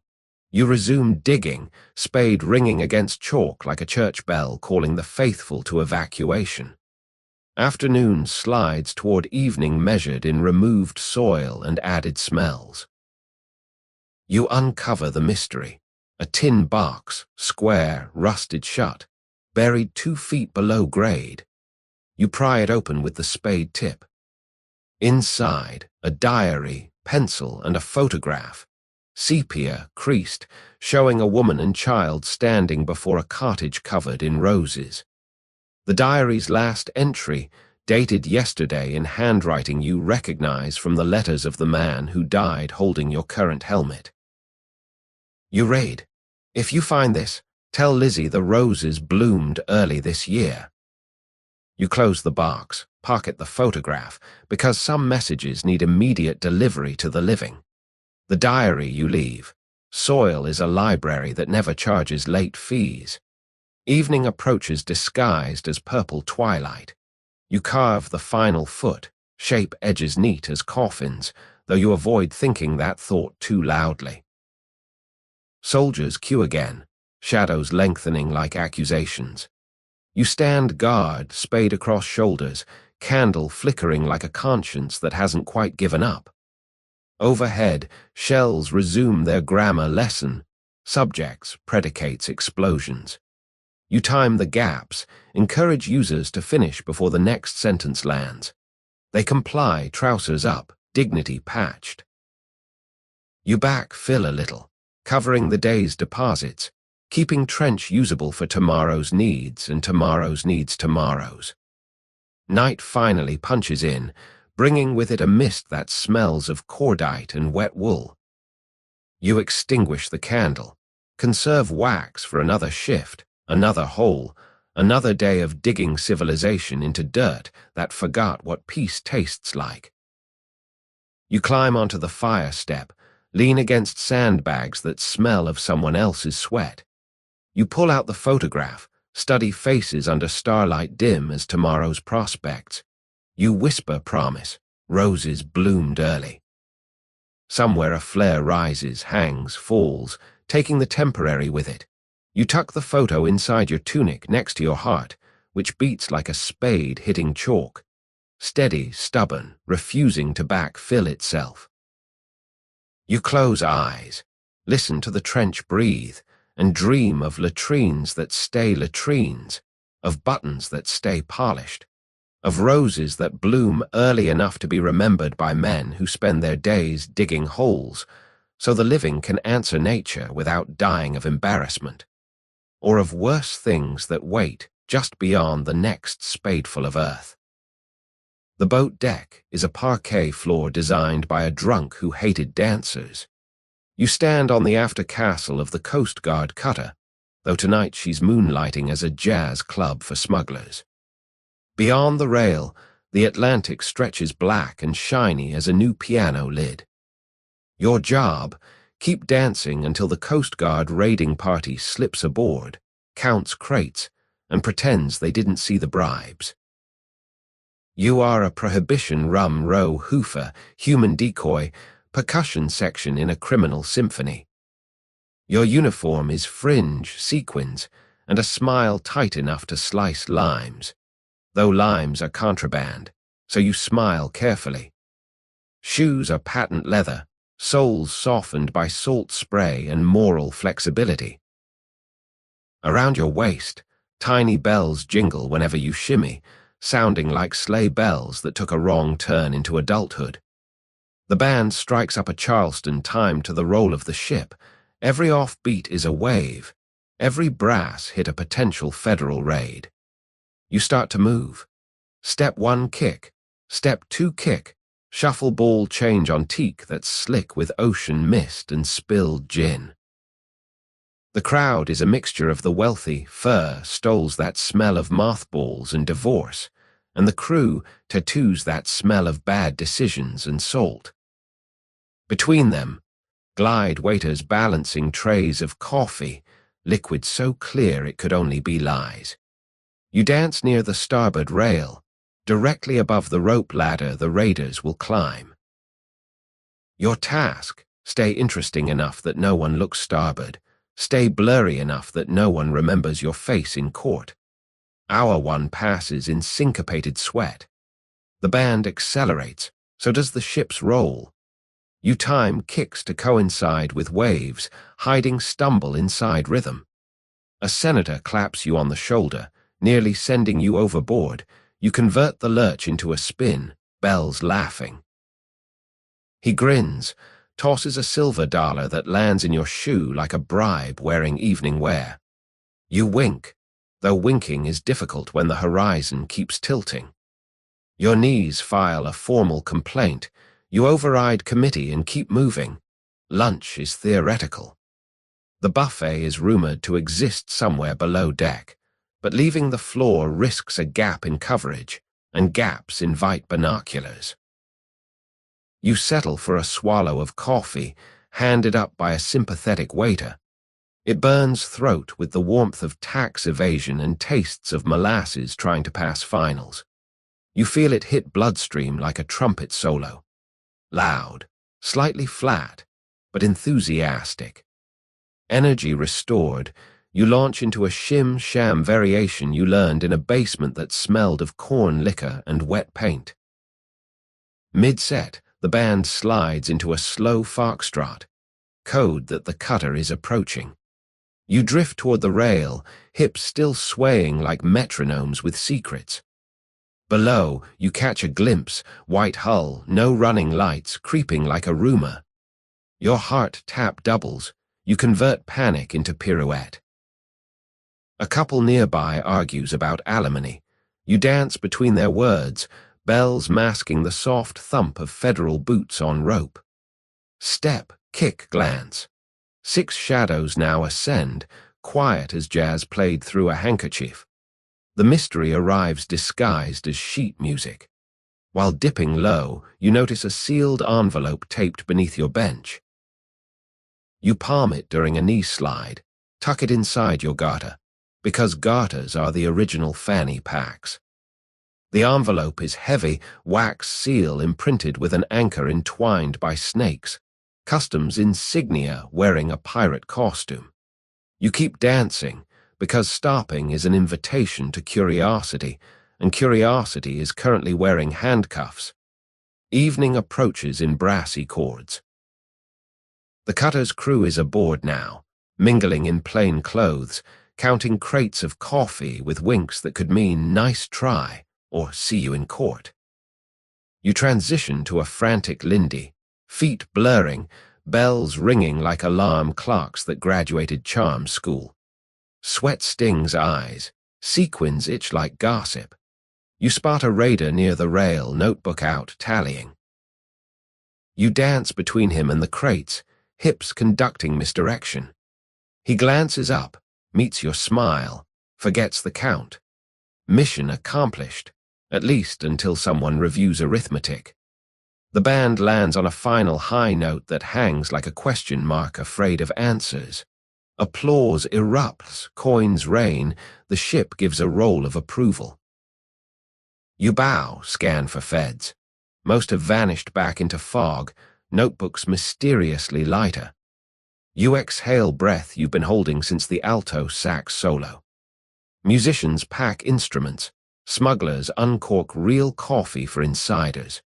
You retrieve the envelope, slip below deck to the ladies' powder room, mirrors, perfume, and enough peeling paint to suggest honesty. Inside the envelope, a map hand drawn on oilskin, showing a cove 20 miles south, marked with an X and tomorrow's date. Beneath a note, dance there, Same pay, bigger stage, bring bells. No signature, just a lipstick print the color of burgundy bribes. You consider options, report to authorities, risky. Snitches wash up, ignore it, risky. Mystery likes to be answered, accept risky, bigger stage, bigger cages. You pocket map, because pockets are democratic, and because pirouettes look less suspicious when planned. You emerge topside. Fog has thickened into privacy. The cutter is a ghost now, whistle distant as conscience. You lean on the rail, shoes finally still, bells silent. The city lights of New York shimmer like sequins someone dropped in the ocean. You imagine tomorrow, dawn train, hidden cove, new deck, new tune. You imagine yourself older, slower, maybe wiser, though wisdom is contraband, and you left your permit in another decade. For now you breathe salt, taste gin, feel burgundy lipstick pulse against heartbeat. Somewhere a saxophone practices scales that sound like escape. You close eyes, listen, and decide that some dances are worth the risk of missing a step, worth the possibility of ankle irons, worth the story you'll tell when music fades and only the echo of bells remains, jingling softly through fog that smells of coffee that never saw a coffee bean, and of tomorrow waiting to be danced into existence. The camp wakes before the sun, mostly because the sun is on ration coupons and can't afford to rise early. You crawl out of a shack built from billboard scraps. Last week's advertisement for luxury soap now serves as one wall, lathered dream against Hooverville reality. Your job, patrol the alley of cardboard and tin shanties, tin can alley, and ring your bell if the bulldozers come early. You are the night watch of the Great Depression, curator of sleep and sudden evacuation, part security guard, part lullaby, part alarm clock made of anxiety. Your uniform is layers, shirt, sweater, coat, all holes patched with older holes. Around your neck hangs a tin can with a pebble inside. Shake it, and it sounds like a maraca played by someone who's forgotten music. In your right hand, a proper brass hand bell rescued from a schoolhouse that closed when the teachers left to chase wages. Its ring is bright, optimistic, completely out of tune with the century. You practice a soft rhythm, shake, shake, ring, enough to identify you as friend, not enough to wake babies sleeping in orange crate cribs. Midnight passes in slow drips. Fog off the river curls around shacks like a landlord inspecting late rent. You walk the narrow path between homes, careful not to step on hands that stray beyond property lines drawn in chalk and pride. Somewhere a baby coughs, a dog whimpers, a man mutters numbers that might be lottery picks or yesterday's calorie count. You pause, listen, move on. The camp trusts your footsteps the way sailors trust lighthouse beams, steady, expected, hopefully not followed by rocks. 2 a.m. brings the cold that gets under skin and redecorates bones. You ring the bell once, gentle, just to keep blood moving. A window, actually a hole covered in waxed paper, opens, an eye appears, nods, closes. All clear. You walk on, shoes wrapped in burlap to muffle sound and postpone soul collapse. In your pocket, a slice of bread and the certainty that breakfast will be tea strong enough to dissolve spoons and weak enough to dissolve sadness. 3:30 offers the mystery. You notice light flickering under a shack built from election posters, promises of prosperity now insulation. You crouch, peer through a knothole inside. A woman bends over a tiny stove, heating something that smells of cinnamon and the impossible. You whisper knock. She opens a plywood hatch. She's baking, actual baking, using a contraption of bricks and a single coal she's nursed since dusk. In her hand, a biscuit the size of a coin, golden. She offers it. You accept. It tastes of flour, hope, and the edge of burnt dreams. She whispers she traded a pair of silk stockings for the coal, her wedding trousseau, item by item, now warmth. You nod, because words feel heavy in the presence of alchemy. 4:15, and the river fog thickens into something you could butter if you had bread. You resume patrol, bell softer, as if volume might bruise the mist. Somewhere a radio plays dance music from a ballroom where no one misses meals. The tune drifts tinnily, soundtrack to a movie you weren't cast in. You keep time with the bell, ding, ding, ding, soft shuffle for shoes that have forgotten leather. Shadows move inside shacks. Parents checking children, lovers sharing heat, insomniacs rehearsing tomorrow's job lines. You are the metronome of their insomnia, steady beat against uncertainty. 5 a.m., and the east pales, pearl light that looks guilty about arriving. You reach the camp entrance, swap nods with the day watch, a man who lost his voice but not his willingness to stand guard. He shakes your can, pebble rattle like applause from a very small audience. You hand over the bell, symbolic passing of insomnia. He taps once, acknowledging receipt of dawn and responsibility. You walk toward the soup line already forming, pockets lighter than hearts heavier. Then comes the sound, distant but approaching diesel engine, heavy tread of steel tracks. Bulldozers, early. Your stomach drops faster than wages. You spin, sprint back, bell raised.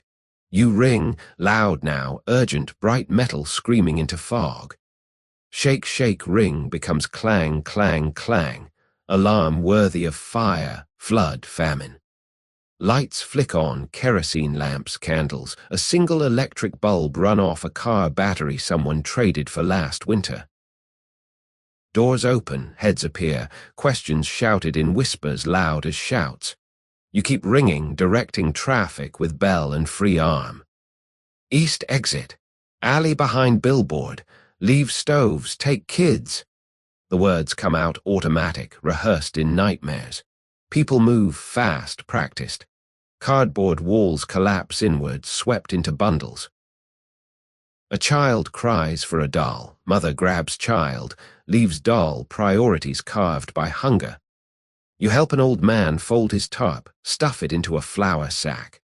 He thanks you, voice shaking like loose change. The engine grows louder, bass note under your treble bell. You picture blade edges, splinters flying, headlines no one will read. You ring until your arm aches, until bell bruises palm, until sound becomes heartbeat. Bulldozers appear at camp edge, yellow steel in grey dawn, monsters wearing municipal badges. You stand in their path, bell raised, ringing defiance. Driver pauses, unsure.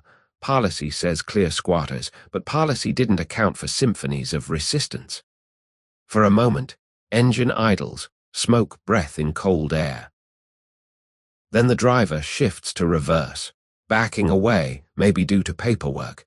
Maybe due to the absurdity of confronting a single bell ringing like it could topple cities.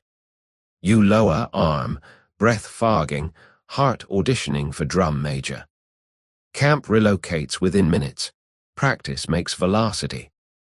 Shacks reassemble 3 blocks east, on vacant land still technically city, technically tolerated. You walk among ruins of soap advertisements and prosperity promises, now ground into mud by tracks that didn't win. In the debris, you find the silk-stockinged coal woman. She's lost her stove but saved biscuits, offers you another. You eat, taste warmth, taste victory smaller than bread but larger than despair. She smiles, first of the day, and it feels like sunrise remembered its lines. You head toward the soup line, bell now silent, arm throbbing. The city wakes, traffic, horns, radios promising better times just around legislation.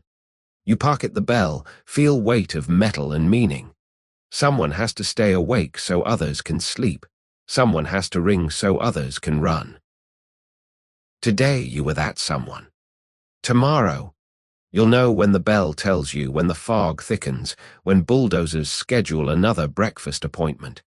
For now, you sip thin coffee, taste cinnamon memory, and listen to the city argue with itself about what time it is, what hunger means, what sound a future makes when it's finally heard. The answer is soft, like a bell, like a biscuit, like a promise that refuses to be erased even when the board is wiped clean. The warehouse is a whale's rib cage made of corrugated iron and regret. You sit at a bench under a single dangling bulb, the kind of light that apologizes more than it illuminates. Around you, 100 typewriters clack like mechanical hens laying eggs of classified gossip. Your job, disassemble them. Not for repair, for erasure. Each machine arrived from a war office with a tag that says, declass and destroy. Your task is to strip every key, spring, and letter stamp so no future historian can piece together what was typed, who was erased, or which secrets still bleed between the lines. You are the post-war typewriter disassembler, curator of classified amnesia, surgeon of steel sentences. Your toolkit is democratically simple: a jeweler's screwdriver, a ball-peen hammer, and a tin tray labeled parts. No questions. You wear cotton gloves that used to be white, now tattooed with grease and the alphabet in reverse. A respirator hangs around your neck. When the grinding starts, you'll need it. But for now, the air tastes only of ink ghosts and the faint metallic breath of machines that once shaped policy, prophesied promotions, and occasionally signed death warrants with a polite, "Yours sincerely." Shift begins at 1900 because daylight is rationed and secrets prefer the dark. You select your first patient, a 1943 Remington quiet writer. Ironic name for a machine that knows how to scream on paper. You tip it onto its back, expose the carriage, and begin. Screws loosen like teeth remembering dentist fear, springs sigh, grateful for retirement. Each key is a small monument: Q for query, X for eliminate, P for perhaps we shouldn't have. You drop them into the tray where they clink like ice cubes in a drink you can't afford to taste. Hour 1 passes measured in disarticulated consonants. The warehouse is cold. The machines are warm, still holding heat from fingers that will never return to finish their sentences. You work methodically. Left hand unscrews, right hand cradles. Heart tries not to read what's written in the ink dust under the keys. A faint word appears. Target. You blink. It's gone, dissolved into skin, oil, and imagination. The bulb flickers, apologizes, steadies. You keep moving because stopping is invitation to curiosity, and curiosity is currently wearing classified handcuffs. Break arrives at 2100. You step outside into night air that tastes of river and the possibility of snow. Other workers light cigarettes, cupping flames like small secrets. Conversation is minimal. Language feels dangerous when your day job is deleting it. A coworker, face like a cancelled stamp, mentions he found a ribbon still legible, full of coordinates. He burned it in the incinerator, watched numbers curl into smoke that spelled nothing. You nod, exhale steam, wonder if smoke ever reforms into meaning farther up the chimney. Probably not. Secrets prefer dispersal to narrative. Back inside, you select a 1945 Olympia, standard, German engineering, now property of the victors who want its memory erased. You flip it, begin surgery. The carriage resists, stubborn as only precise engineering can be. A spring pops free, ricochets into shadow. You hear it land, refuse to search. Some things are meant to escape. Beneath the platen you find a single hair, auburn, long, definitely human. It curls like a question mark practicing interrogation. You pocket it, because pockets are impartial archivists, and because someone should remember the typist who leaned too close, who maybe typed her own name and then typed it out again. Midnight slides in on oil-slick wheels. The bulb above you hums, develops a flicker that feels like Morse code for fatigue. You move to a 1944 Royal Quiet Deluxe. Olive drab, military issue, serial number filed off so cleanly the metal looks embarrassed. You remove the type bars. They clatter like dominoes falling uphill.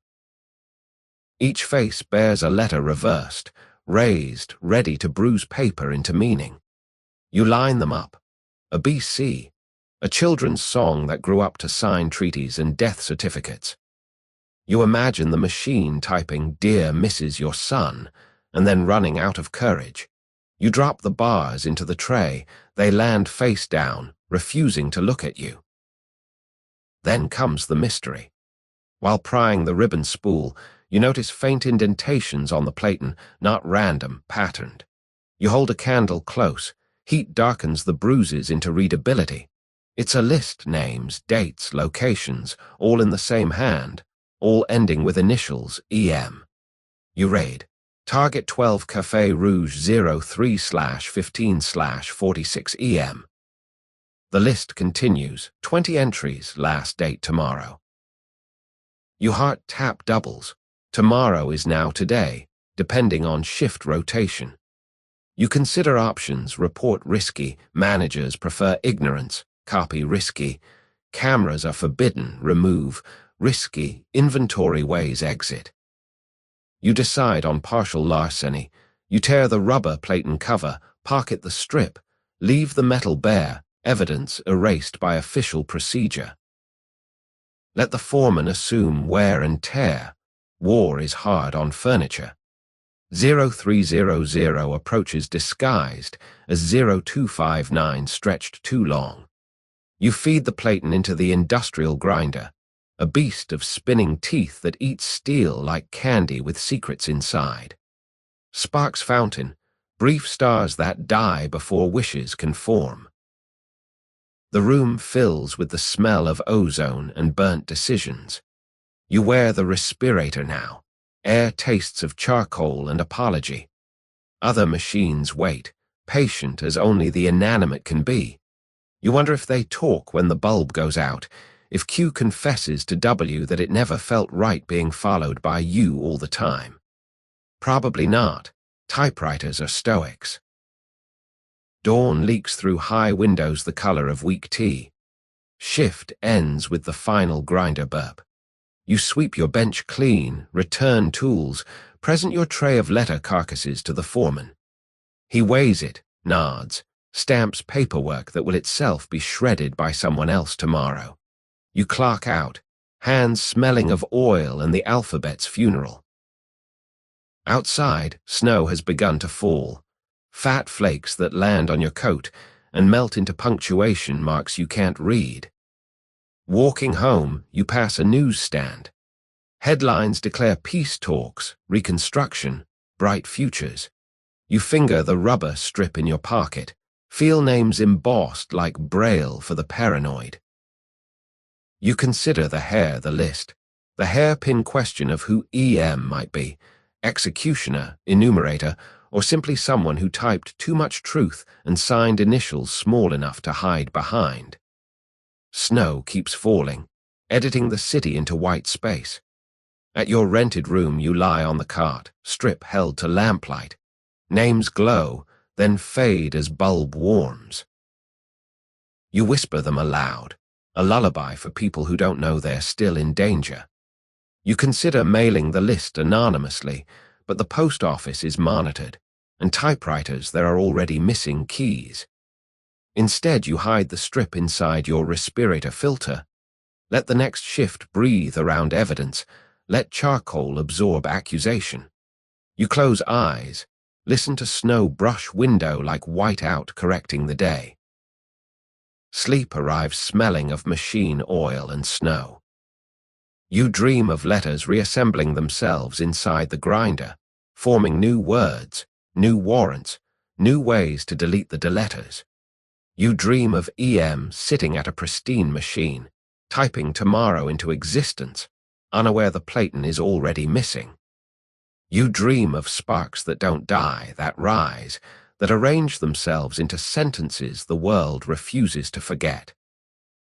When the whistle blows for next shift, you'll wake, wash hands, and return to breaking the alphabet.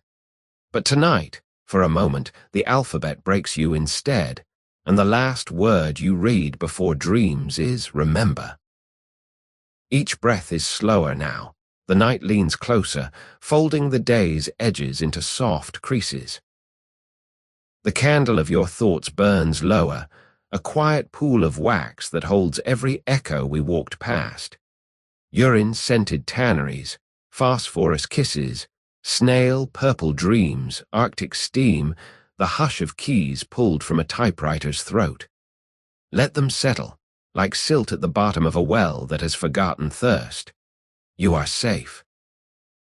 There is nothing left to do tonight except let the room rock gently, a flat-bottomed barge floating on the hush between heartbeats. Feel the fan's breath brush your cheek, cool, rhythmic, a lullaby manufactured by people who never met the machines they lulled. Let it comb the heat from your temples, strand by strand, until your thoughts are smooth as velvet rubbed the right way.